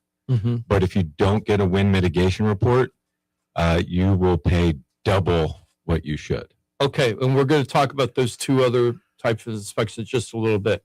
So with the whole house inspection, I call it the whole house inspection because I don't know what else to call it, because we're going to talk about two other to types of differentiate. inspection. Yeah. So the whole house inspection, when somebody's hiring an inspection company to do that, it should be looking at the electrical, the plumbing, everything in the house. Are there torn screens on the window screens? Do the windows operate? Do you have any moisture coming into the house through the walls or the windows? Is the roof in good condition? Do you have any bugs in the house? Yeah. Infestations, foundation issues. Yep. Even the grading of the land outside. I've seen it before where the grading of the land kind of Going towards the house. instead of away, and Yeah. they bring that up in the report. If there's a cracked tile on the floor, they're going to put that in there if they see it. They're going to do all of that stuff. Yes, I think the home inspection best case scenario is some sort of like honey-do list for things like you should probably be aware of and maybe want to take care of. Put on like your list of things to tackle, all the way to like major issues that were not obvious but would either impact whether you're moving forward to buy the home, could be a showstopper potentially, or something that you want to negotiate with the seller because it's a problem you weren't aware of. Maybe they weren't aware of it, and now it's come to light, and you got to figure something out. You still want to buy it, but you need some. It's going to be costly to fix. Mm-hmm. I tell everybody the full home inspection gives you every single reason why you should not buy that house. I don't say that. That's Do what you I say that? to them because Do you say that, Jim? Joe, because they'll say, "Can I send you that? Can I send you that? Hey, I didn't have a 4-point done. I had the home inspected. Can I send you that?" And I said, "No, because if I send that to the insurance company, they're going to look at because that home inspection tells you every single thing that is wrong with the house." Yeah, that's Ross is a licensed real estate agent, but I looked at his stats and I didn't see too many closed deals. No, Ross, Because of that. It's like been slow. Yeah, It's been slow. We get to the inspection, and then all of a sudden they're like, What's the name of your inspector, Ross? Dr. No? Yeah. Ross looks at the But inspection. at the end of the day, like that is, hey, Yeah. Ain't right. So I like that. A certain personality could take that advice for what it is, which is like, hey, this is just a very thorough list of, potential issues with this home that you should know about. but I mean, maybe somebody doesn't want to deal with pipes. Like, hey, this, this thing drips a little. I don't want to inherit a problem. That's why I frame it that way. And that is your get out of the contract card. Yeah. As well. Before we get into wind, mid, and 4-point, I just want to bring up one other thing. So I've been dealing with a lot of these really older homes lately, 70 years old, 80 years old. So I've been recommending that the customers do what I call the camera scope, the sewer scope, to make sure that the sewage pipes are good, because It's old. yeah, most of that stuff is cast iron, and some of it could be, I'm not positive this, but I remember in the county they had clay vitrified pipes. They called it clay vitrified, which was before cast iron. Huh. And you do not want to have a sewage cast iron problem in your house because it's very expensive to fix. And it's smelly. Yeah, it's a sticky job, right? It's a sticky situation. But so usually you have to pay extra for that. And I always tell the sellers, the buyers, that it's really smart for you to do that because you don't want to have a problem later. Just like if you have a septic tank in the property, you really want to check the septic tank and drain field before you buy the house, because that could be a super big ticket item if you have a problem. Ross, do you have any perspective of all those sewer scopes or anything like that? Like, do you have any insight on that or anything? You might not. I'm just asking. Okay. No. So let's move over to 4-point and wind mitt. Without going into great details of each of them, what is the difference between a 4-point inspection and a wind mitt inspection?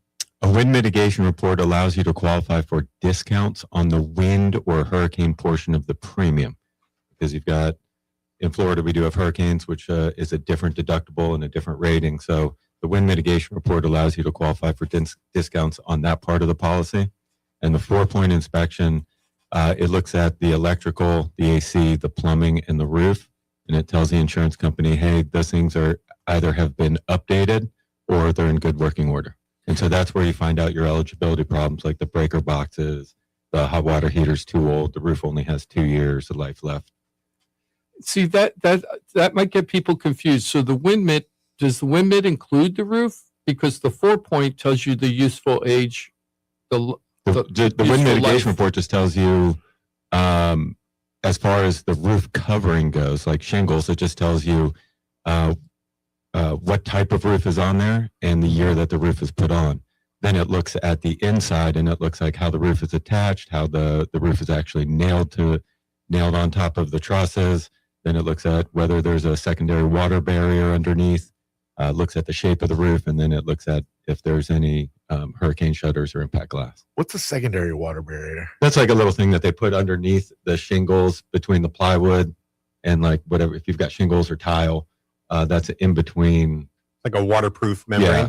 It's like a sticky waterproof membrane that I think replaces the felt that you used to put down. Remember, you used to roll the felt and they did the silver That's the tin image I tabs. have. Yeah. You can put an extra barrier down, Mm-hmm. like a membrane. And you get substantial savings from Not substantial, but, No, but- you get something. piece So of you mind, still $100 nail bucks. through it, right? You do. The Yeah, shingles it's funny. You still nail through but I it. guess it's meant to seal. Yeah, when it you do seals that. itself. It's So- a self-sealing. So Ross, you said Jim, one of his opening questions was, can you get insurance without these inspections? And I think what you just said was the wind mitt specifically is about reducing. So that means like for any home, the wind coverage, they'll have like a base amount, right? Like, okay, this home in this area with this style of roof is going to be this amount. But if you have these features, you're going to reduce that premium. So you're discounting the premium based on the, like how well your home's going to hold up, right? Right. In a hurricane event. Right. Okay. So how the roof is attached, whether the windows have storm, have shutter protection. Yeah, you don't need a wind mitigation report ever. Is there a difference If you want to between just pay the, the max well, like yeah, years of your offer. Yeah. Go ahead, Mike, and I have a question. is there a difference between like storm rated windows and shutters, like the old panel style shutters, or maybe even the clamshell style? So it has to be a Miami-Dade rated, has to have a certain rating to qualify. So typically on the shutter, like a metal shutter or the clamshell, if it's a clamshell that does work or qualify, there'll be a rating that's engraved into the metal, or there's a sticker on. Usually, there's kind of a sticker on those ones that that you slide, the accordions, Do you and get then the windows I'm usually sorry. have an etching, like an etching in the bottom of the window. Is there any difference? Let's say you have your whole house covered in panels and it's completely covered correctly, or you have the whole house covered in accordion shutters Just the completely window. correctly, or Not the whole impact house. window everywhere completely covered. Will there be any difference in the discount for any of those three products, or you get the same amount because Yeah. it's completely covered? There's no different discount for impact rated glass. There's no different discount for shutters. There's no additional discount if you've got impact rated glass and shutters. It's all just one discount. Okay, so as long as you have the whole house covered, you're covered. Basically, that's the discount. Yeah, and that's important. All of the glass right. covered. So here's things that always screw everything up. Your garage door, right? A garage door, sometimes they're not impact resistant, or they have the glass lights at the top on the top section. So like typically, as a long as side light. Not the covered. garage if the garage door is solid and it's not impact rated, unless you're in like Dade or Broward, you're gonna get that's not gonna hurt you. Where it does hurt you is when that garage is not impact rated, but it's got decorative glass in it. Mhm. Or if your front door isn't impact rated and it's got decorative glass in it. Yeah, like a Or side light on side the light, door. or a side light on Or the a lot of the doors. times those little glass blocks, those glass block Uh-oh. windows, Yeah. decorative, Those have to that'll be get covered. you. Yeah. Those things are blocks, though. They're solid. We did it at They're our popular. old house. They're Wow. popular Yeah, you had for to a put long them up. time. Yeah. Now, another one, skylights. Yeah. Yeah, skylights will get you. I'm always super surprised when I see somebody who's not getting the opening protection credit and I see that they've got skylights and they are rated. I'm like, oh man, that's the hardest one to get. Mm-hmm. You know, and you had like a little piece in your front door entrance, decorative glass that's causing you to get that. You know, Right, 'cause usually it's a like skylight. one window that's not covered. That'll take away the whole That's thing. right. Yeah. That's a little ridiculous. we need to investigate. So with the wind mitt, let's say you have a house that has no protection at all. There's no panels. Everything's just like a regular house, and there's just nothing there because it's an old home and nobody ever put them on. You're going to put up plywood if a storm comes. Yeah, like that kind of thing, right? You're screwing in plywood into your wood frame house or something. Yep. Versus same age house, like we're talking older homes here, Russ. Same age house has full protection. What is the difference usually on a policy? Are we talking $1,000 a year or $500 a year or $3,000 a year? Like, is there? I know it's hard because every house is different, Right. but It's just hard- in general. it depends on how far, east you are, because, like in Jacksonville, half the times they don't even get wind mitigation reports because it only saves $100 because they're not in a very high prone area. But down here, obviously the further east you are, if you have opening protection, that's going to be a bigger discount than if you were in a home, out in Loxahatchee. Is it a big enough discount that if that's all you're worried about, you're not worried about protecting your home, to go ahead and protect your home? No, because windows, impact windows are like 10 grand a piece, right? They're super expensive. Mm-hmm. And so, you'll probably, again, depending, it could be as significant as 3,000, or, big number, but it's probably in that $1,000, it's hard to So if put it's an costing you accurate number on $10,000 to put all the windows in, and you're saving $1,000 on the savings, you're not, in 10 years. you're not doing it to save money this year. Okay. That's really important. Ross said 10,000 a piece. No, it's not 10,000 10 a piece. grand. No, it's not. No, not Seems quite a little that high. much, but it depends on what kind of you got a double slider or Yeah, something. if you got a double slider. Oh, that's yeah, they could be really In my expensive. living room, we have a huge window. It takes the whole Oh, yeah, wall the backyard one? Oh, the No, front. the front. The front one. with two big sliders on the sides. That and the sliders in my bedroom and in our other living, those were expensive. Yeah. Yeah. Yeah. But they are. I'll tell you where the savings comes in your electric bill. Yeah. Well, man, Yeah. the difference between the draft in our older windows versus these. Oh my You had goodness. free air conditioning. Also, the benefit of a nice kind of like heavy, well-built slider versus a cheap slider, Doesn't feel just good. as far as quality of life, Yeah, that's really big. and I know and there's a peace of mind for break-ins, etc. Yeah. When a storm's coming, you're standing there watching it. It's weird. Yeah, Yeah, I always I thought love about that. that. Like the glass will still break; it just won't allow Entry. It'll crack. penetration. It won't. Right. It won't It's kind of like a penetrate. It'll only film that crack. stops the. Right. Right. So I'm like, but don't you would still want to cover your window, right? You're worried about debris cracking That's your why. glass. That's why I feel like impact windows are also great for security too, because you could take a baseball bat and try to slam into Yeah. that window. You're not getting in. No, Yeah. they're not getting in through a window. They, one of the entry doors, which are hurricane rated as well, but that's going to be your It's best. going to bet. be the best Yeah. bet, right? Yeah. But so the thing is what you were asking about. Whether they break or not. Yeah. So like Danny's house, just to bring it up, when she put the impact windows in, she also had accordion shutters, and she told them to leave the accordion shutters. So she has impact and accordion shutters. Yeah. Which I like that idea in a way, because that way you could protect the impact window, so The you don't have to expensive window. replace it. Yeah, the expensive window that you don't have to. But I wouldn't buy accordion shutters and impact. That's Right. If like you a have little them bit of anyway, overkill. leave them on. I Yeah, guess. you're being a little OCD at that point. But okay, now 4-point. Okay, so that's wind mitt. Now 4-point. What are the 4 points? Electrical, AC, plumbing, roof. Okay, now because I'm being dense here, what's the difference between the 4-point for the roof versus the wind mitigation for the roof? The on the wind mitigation report, it's just looking at discounts. It doesn't take into account the actual quality or integrity of the roof. Oh, not the useful life and things like that, right? Right. It just looks at, hey, what kind of roof is on here? What's the age? How's it put on? What's the shape of it? Does it have the secondary water barrier? I just recently did 4-point, and the report from a 4-point is thorough.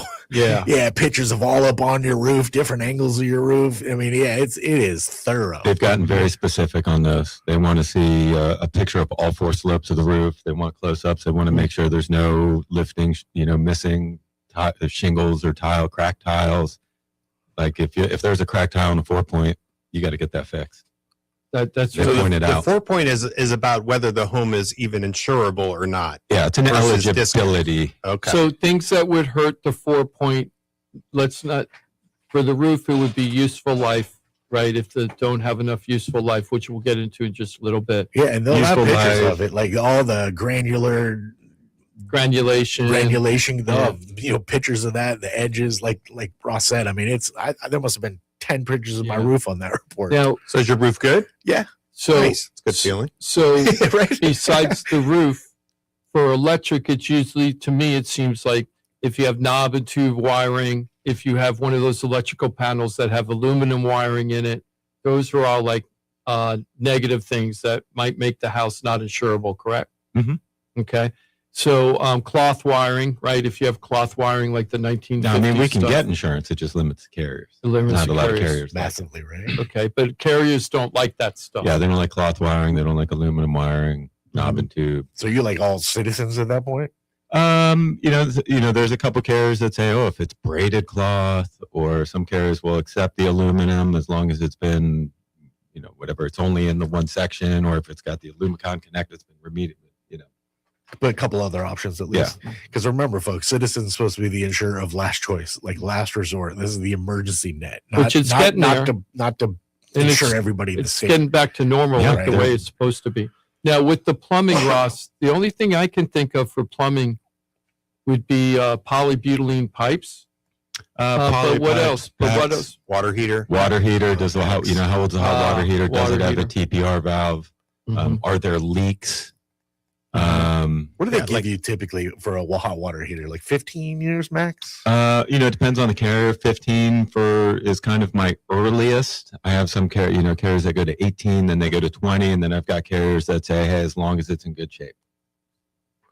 And I've heard in the industry like 10 years is your expected life on a water heater, which is interesting.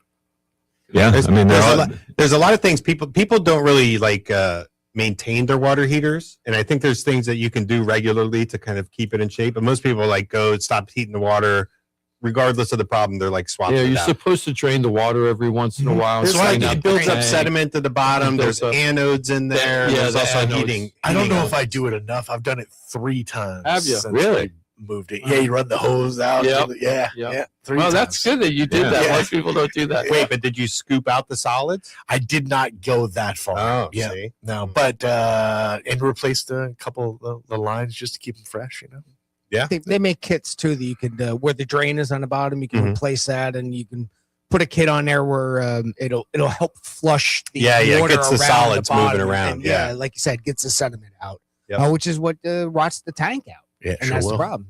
That, and of course the anodes, you replace those on some sort of regular basis. It'll help. Yep. You know? And the heating elements. And the elements. That's Mhm. right. Yep. Now, with what about things like lead-based paint, mold, those kind of inspections? Does that affect you at all as an insurance person, or you as a lender? Any of those things matter to your professions of trying to get insurance or the loan? The only time it would ever come up for me from a lending perspective is if the appraiser notes something about it.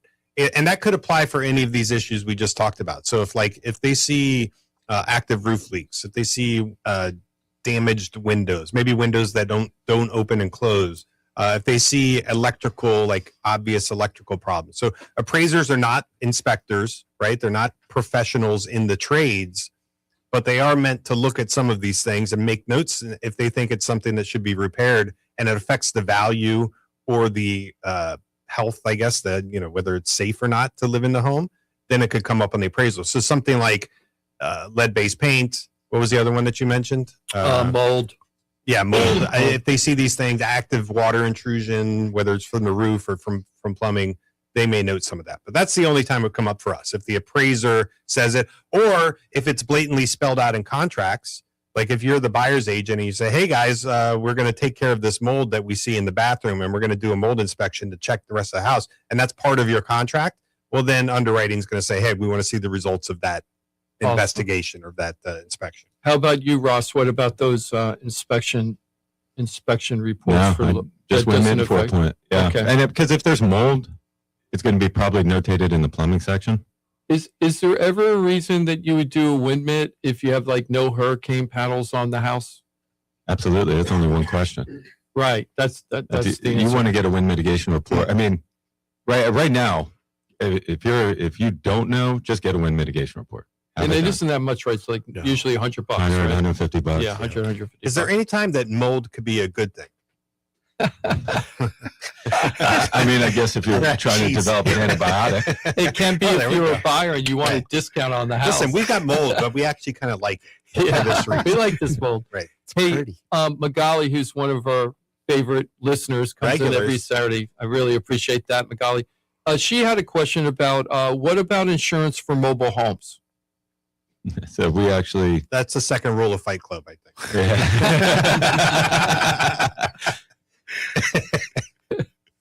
I mean, they're different. It's kind of the same policy. Just a lot of the times, the structure itself is covered at actual cash value versus replacement cost. But other than that, So let's talk about they don't get wind mitigation credits. let's talk about actual cash value versus replacement cost in your policy. Could you just explain what that actual means? So replacement cost is if you have damage to something and it's covered under your policy, you get to replace that damaged item, whether it's your actual home burns down and you get to, you get paid to replace that home, or if your couch burned up in a fire, you get to go get a new couch. Mm-hmm. Okay. Magali's last question is Ross hungover? The sunglasses. Because of the sunglasses. That's what she wanted to That's know. funny. I said, no, we're having a running bit right now, but thank you, Magali. Call back. Yeah. There were a bunch of questions you sent me that I thought it was, there was a recent change with the actual cash value as it relates to what's lending. it? So Fannie and Freddie. So essentially, I guess the home itself. I guess there's two components, Ross. You have the dwelling coverage, which is the coverage on the home itself, and then you have personal property. That's right, just personal property. Right, your stuff, right, like your contents.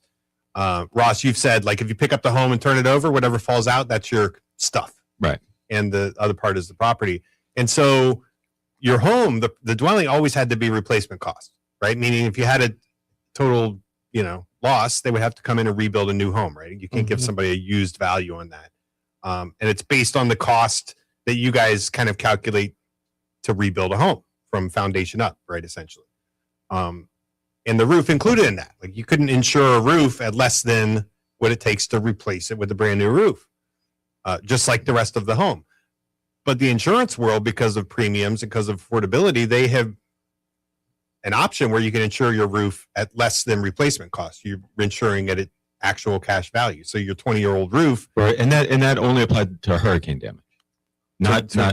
Okay, so not for everything. So basically, if a storm came through and ripped off your roof, but it's a 20-year-old shingle roof, you're not going to get.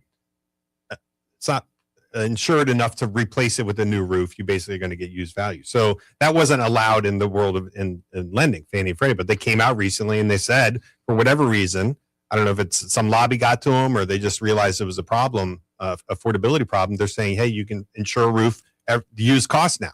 Like it's optional to do that. Seems like a terrible idea. It does. But if you're cost conscious, and I don't know, Ross, like, are you even doing that? Number one, because it seems like something you probably wouldn't push. So we were not doing it at all before Fannie Freddie changed it, because you couldn't. You couldn't. But I mean, and we would see people getting quotes from people with actual cash value, and we'd be like, "Well, you can't do that. The mortgage company's not going to allow it." So we never, we'd always highlight, "Hey, this is good. Your roof is covered at full replacement cost." Yeah. So since Fannie and Freddie made that change on our budget quote, if it makes a significant difference, then we'll say, hey, we'll point it out. The roof is covered at actual cash value. Here's an option. And Don't again, these aren't recommend either it. or, right?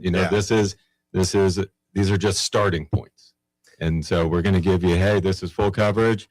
And hey, this is, there's coverage there, but it satisfies your mortgage. You're good to go. Yeah. We can make it even worse. but we don't want to. Hey. That's not where we want to go. You know, it's funny. I see quotes from, different agents, like not just Ross, right? So I see how other people present their stuff. And one of the key distinctions with Ross, which I think makes him stand out, is he's talking like what he just said. We'll do a budget option. Well, he's actually presenting you several different options for the same home with different configurations to land you at different price points, but he's explaining it, right? Mhm. It's on that. It's not just a conversation, which I think a lot of insurance agents just get by with, like, oh, yeah, we're going to do it, and they're talking about it.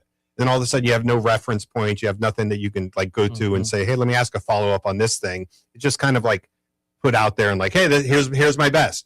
And all of a sudden you get a low quote, and that's the shiny object, right? Like the premium is really low. Oh, that's a shiny object, but you have no idea what kind of shortcuts you took in order to get there. Now, I mean, how many sometimes people know how to read a declarations page? Or read a quote and understand what's on there. I it's always just a bunch call. of It's like read letters me and in numbers. English what this means. What is this? and I think so sometimes you may like consciously want to take those shortcuts. Maybe there's a reason. Maybe you just need super low number to get in there the first year, and then you're going to switch it up and get, but you should at least know, Yeah. like, how many people get a quote, and if there's actual cash value on a roof and nobody tells that to you, you just, it's up to you to read the fine print on that, which is crazy. Yeah, it is. It's It just is. crazy, but it's guaranteed going to be happening more and more because now it's allowed. Yeah. So what is not covered when you get a homeowner insurance? Is everything, no matter what happens in life, is it covered? No, I mean, homeowners insurance is designed for sudden and accidental damage. So, one of the biggest things I think that people are that don't know is, flood insurance isn't covered. That's a completely separate policy. If you get a bee infestation in your roof, that's not covered. Rats, vermin, things like that, those aren't covered. But kind of most everything that you could think of that is sudden and accidental damage. Oh, so if you have a raccoon, nesting or whatever, and they've gotten through your fascia and they're in your roof and they're damaging your Maybe they fall through the insulation soffit or something. They fall through that wouldn't be covered at all. No. Oh, interesting. And then flood, of course. Now let's talk about flood insurance. Is the other type of Gerbils too, insurance. Johnny. So with flood insurance, Thank you.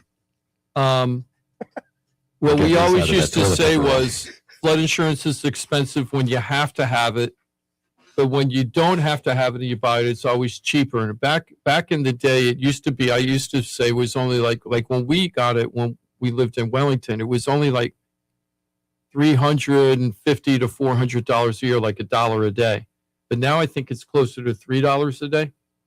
No, I mean, we do a lot of flood policies for $450. Oh, you still do Yeah. them? I Okay. think we talked about that the other week, and I looked up a recent quote from Ross, and it was something like $567 or something. Yeah, so if you don't have to have it because you're in a flood zone, but you want to have flood coverage, Peace of it's mind. very inexpensive, relatively speaking, and it gives you a lot of protection for that.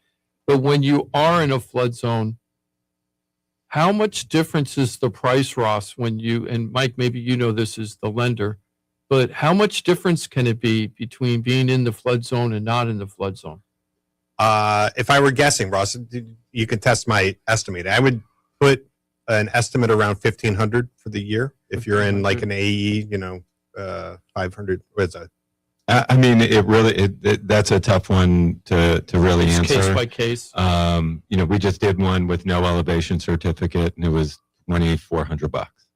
It was an AE, and You that still one need was an 20. elevation cert? I thought you didn't need that anymore. You don't need it, but sometimes it helps. can help. Sometimes it can help. Is What- 1,500? Because some of the times, and maybe this is like you're testing your lending professional. I basically have to guess on insurance All the time. I have to put a number even before I know where you're looking or what you're looking at or what zones you're looking. So I kind of have to have a feel for accounting and kind of what's a reasonable, what I think is achievable or an attainable number. So on the flood, is 1,500 attainable for most circumstances?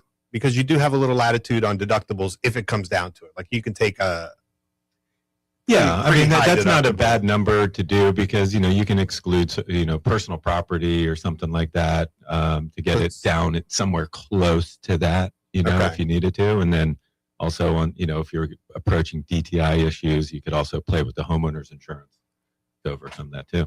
Yeah. Debt to income on the loan.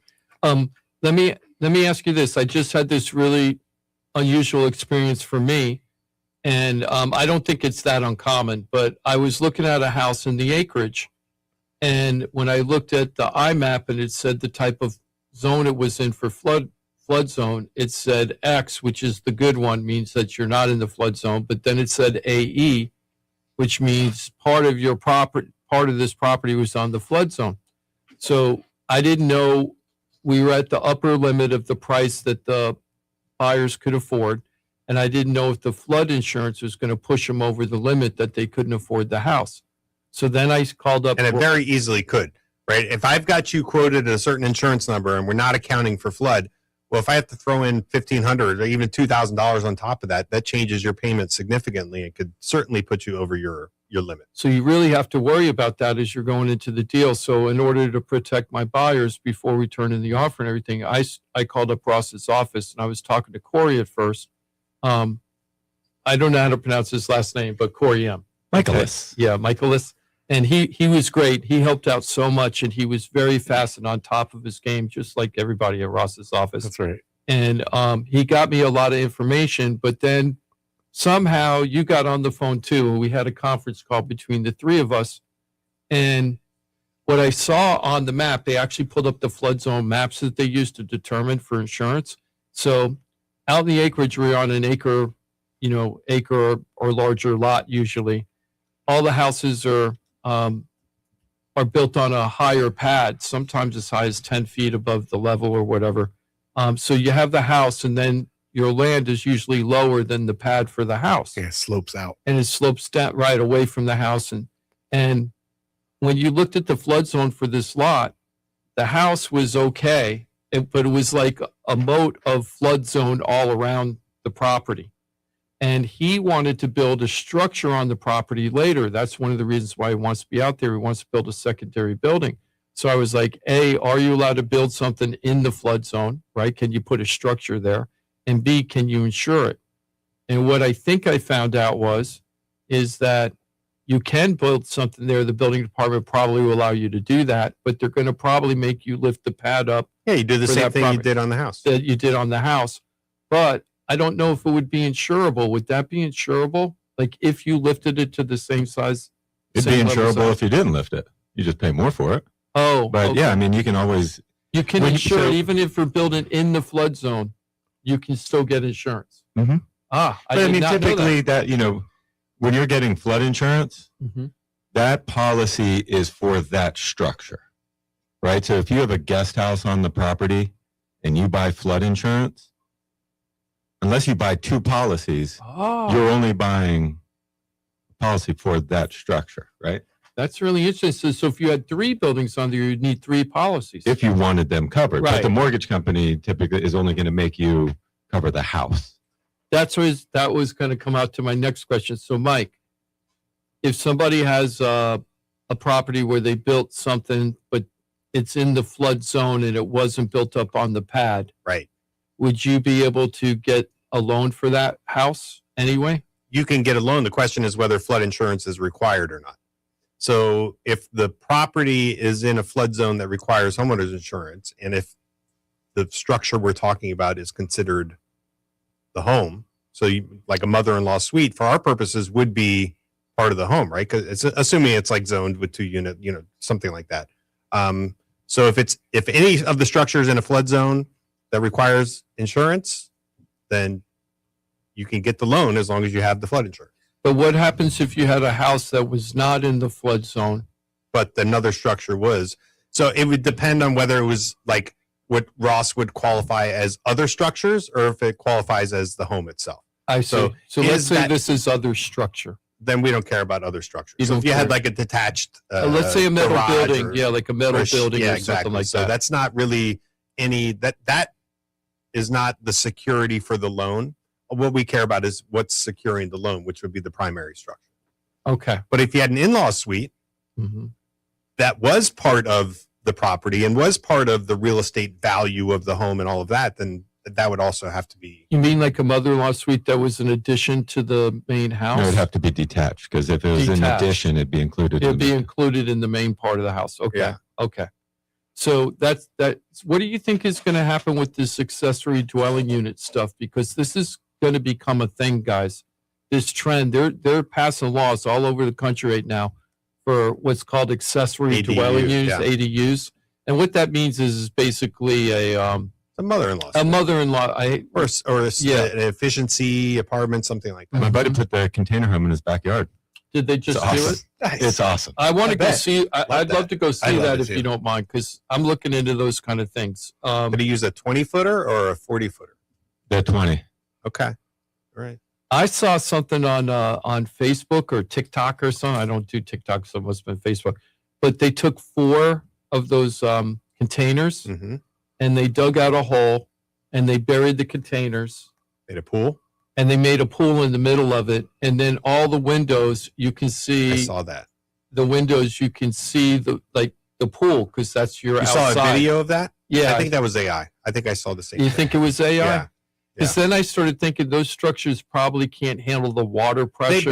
They made one wall of the container a window, and so there was like 4 containers around a central pool where your window looked into the pool area, yeah. right, or the Yeah. water. So that was AI. Was I it? think that's I think it fake. might Yeah, have been those, AI. things, 'cause those things aren't super weight bearing. Like you can't bury. Yeah, I those don't things. think so. Yeah, there's 'cause it'll get deteriorated over time. Engineering Yeah. that's involved. Well, I don't know if you guys remember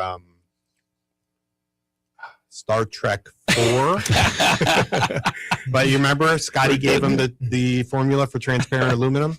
I don't remember that. Computer? You remember? Computer? Yeah, the one where they came Talking back for into the the ground. whales in San Francisco. They had to get a whale, All right. and so in order to contain the whale, they needed something that could hold all the water back, and they couldn't figure out what was strong enough. And Scotty's like, "Well, how about transparent aluminum?" And he gave them the molecular, formula for it, and that's how they saved the whale and brought it, back to space or whatever. That's right, because whales are aliens. And So octopus too. so They're aliens. those are real aliens, Those are I think. aliens, yeah. How about dwelling coverage? I mean, not dwelling coverage, but stuff coverage. Okay. Mike is trying to determine the value of the insurance policy to get a loan, right? He doesn't have any idea what the people's stuff is worth and like how that's going to be covered. How does that affect the insurance policy? I mean, it's a significant coverage. Just kind of like all the coverages are based on the actual dwelling coverage. So that's the main coverage is the dwelling coverage. How much does it cost to rebuild your home? Then the next coverage down is other structures. That's typically, it starts at 2% of the dwelling coverage. Then you've got personal property coverage, and the kind of default when you plug in a dwelling coverage, it goes to 50% of the dwelling coverage. So that's kind of where we start for 50% of the dwelling. So it premier scales quote. up because the size of the home or the number of rooms are scaling up, and it's like, okay, well, if you got 5 bedrooms, you're going to have Five this five much furniture. Yeah. 5 bedroom furniture. Yeah. So that's kind of the starting point. You can go up or down from there. And typically the lowest that you can go before it becomes excluded is 25% of the dwelling coverage. I see. Okay. There are some carriers, there's always a carrier that's doing some outlier thing, that you can get it down to 10% or something like that. But So if you typically had the lowest. a $400,000 dwelling coverage, meaning they calculate it's $400,000 to rebuild your home. The kind of the baseline or the bottom you would go is $100,000 on your personal property, your stuff, or zero. Zero, typically. Yeah, there are, like I said, there are a couple carriers that do 10%. And you could do 150 or 200,000. Right, you can go higher. You can go much higher. Now, in that personal property, there's sublimits for guns. There's sublimits for jewelry. Valuables. Kind of anything that appreciates artwork, antiques. Those things are only typically covered up to like a max of $2,500 total.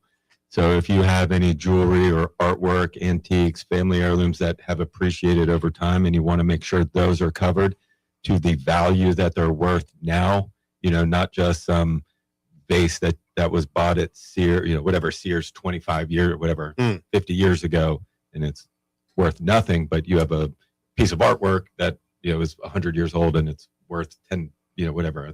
What Whatever it about like Jimothy has like this a collection of vintage magazines? Is that something that you Got to do a secondary policy. The ones that, yeah. I mean, if you can get them appraised and you want them covered, we can get you a policy for it to make sure that they are covered. Here's It's a my standalone question, policy, though. right? Yeah.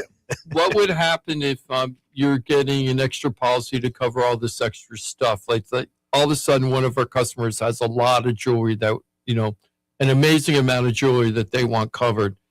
amazing? And will that affect their approval for the mortgage? So if they're increasing their insurance cost and we're trying to keep a payment in line for debt to income for qualifying, then I would say, why don't you work that out outside of what we're doing? Yeah, you wouldn't know. He wouldn't even know about it because we'd be just getting a separate. Okay, It's called an inland marine policy. That's It's what like I a was personal wondering. So article it's a thing. kind of a second It's document. voluntary, right? Like it's not. Right, you we don't don't require have to it. do So it. I'm only going to document the insurance coverages that we require. Right, because the lender's probably thinking, I don't care if you have jewelry or not. That's not our business. Like if somebody's Exactly. not in a flood zone and Mike's not requiring flood insurance and the person voluntarily gets it, we don't put the mortgagee clause on there. We don't tell the mortgage company that they have flood insurance. Yeah. Like they don't care. The mortgage company doesn't care. You know what this is all telling me, guys?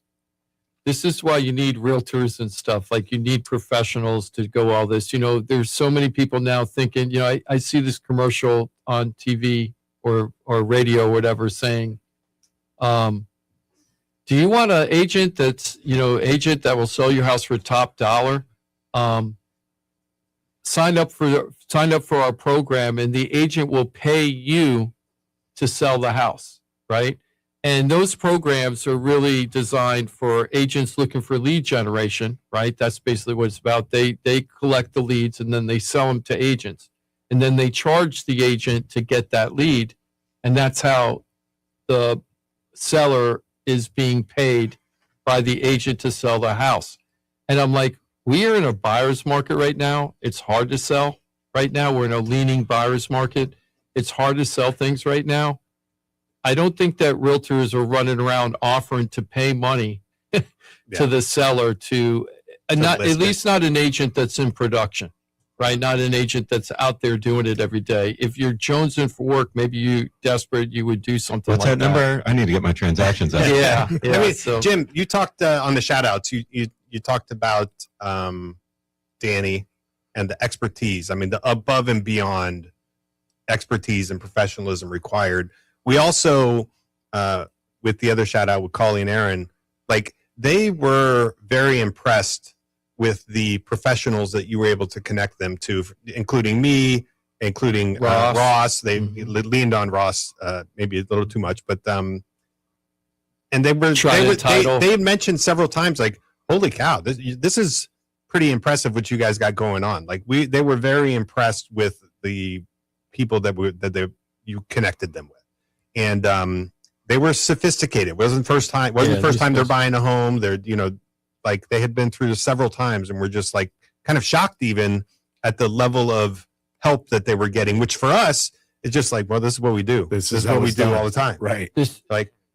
How can you do it any other way? It's almost like we actually would think about that and you see it. Like, how do people do it any other way successfully? Well, you just get lucky, right? Or things go right. When things are going easy, Johnny, it's easy, right? It's easy. It's when stuff goes hard. That's when you really need the pros. You do. Just one thing really quick. I want to leave off on a good note. Interest rates, 6.3. Last week, 6.37. That's right. So we're sliding back down again. We got all the way to 6.47 or something a couple weeks ago. So we're sliding back down again. So that's good news. I just wanted to leave off looking on a for good the fives news again. That's then we'll be happy. We're in the fives. We had it for a moment. One moment of glory. I thought the whole show was filled with great news, personally. It's pretty good. It was. Yeah. The good news is that you have access. Is the best news. You have access to an entire team. These are pros, experts in their field. I say it all the time. You know people that are good at what they do. You know people that are not good at what they do. But you might not realize you have access to people that are great at what they do. A team that works cohesively together. And if you have issues, you're buying a home, selling a home, stuck with a home, Mike just said it, if things go easy, it's easy. But oftentimes there are these hiccups along the road, little hidden things that you don't realize you have to contend with. You need professional guidance, understanding how to navigate these things, maybe even options. That's why I encourage you to go to floridatalkrealestate.com. If you're on Facebook and YouTube, seek it out. If you're already there streaming with us today, thank you. Hit the share and like button when you can, because you can change lives, including your very own, with the pros of floridatalkrealestate.com. Jimothy, thank you for everything always, dude. Thank you, Johnny. Have a great weekend. Mike, Jim, Ross, always a pleasure to see you guys. Appreciate you very much. Mike Rao, the mortgage guy from the mortgage firm. I hope you have a great weekend. I will. Thank you. You too. Thanks, everybody. I'll do my best. And thank you. There's Ross Komarinetz, Brightway Insurance, Juno Beach. I hope you have an excellent weekend. Thank you, man. I hope you do too. I'm going to go rock climbing. That sounds fun. Lauderdale. All right. Excellent. You have strong hands? Not yet. You will soon enough. You haven't seen those huge mountains down at Fort Lauderdale. Yeah, well, there's rock, just cliffs everywhere. Yeah, it's beautiful when you get up there. Oh, the views. Yeah. El Capitan. Sunset. Ross is going to have a selfie from the sidewalk. Yeah, those climber hands, man. That's real. Yeah, grip that's strength real right deal. there. Oh my goodness. Jimmy D, you going around climb some rocks this weekend? No, but I might watch the UFC fight, that Ronda Rousey thing. I think I'm going to watch that tonight. I think it's tonight, right? Pretty sure it's tonight. I don't know if it was last night. I don't know. Last night, but I think I'm going to watch it. Tune in anyway. Yeah, No, check it out. UFC's Saturday night, I think, right? Is that tonight then? Usually. Yeah. All right. Well, enjoy that, Jimmy D. I will. And thanks for everything always. I invite you to stick around and enjoy a sports show. Greeks in the bullpen over here. We're going to squeeze out a little bit of sports for you guys. And remember, Florida Talk Real Estate, 2 hours of infotainment every Saturday. We'll take you 9 till 11. Hit the share and like button, consume away, and thank you for being with us. Florida Talk Real Estate, right here on Real Radio.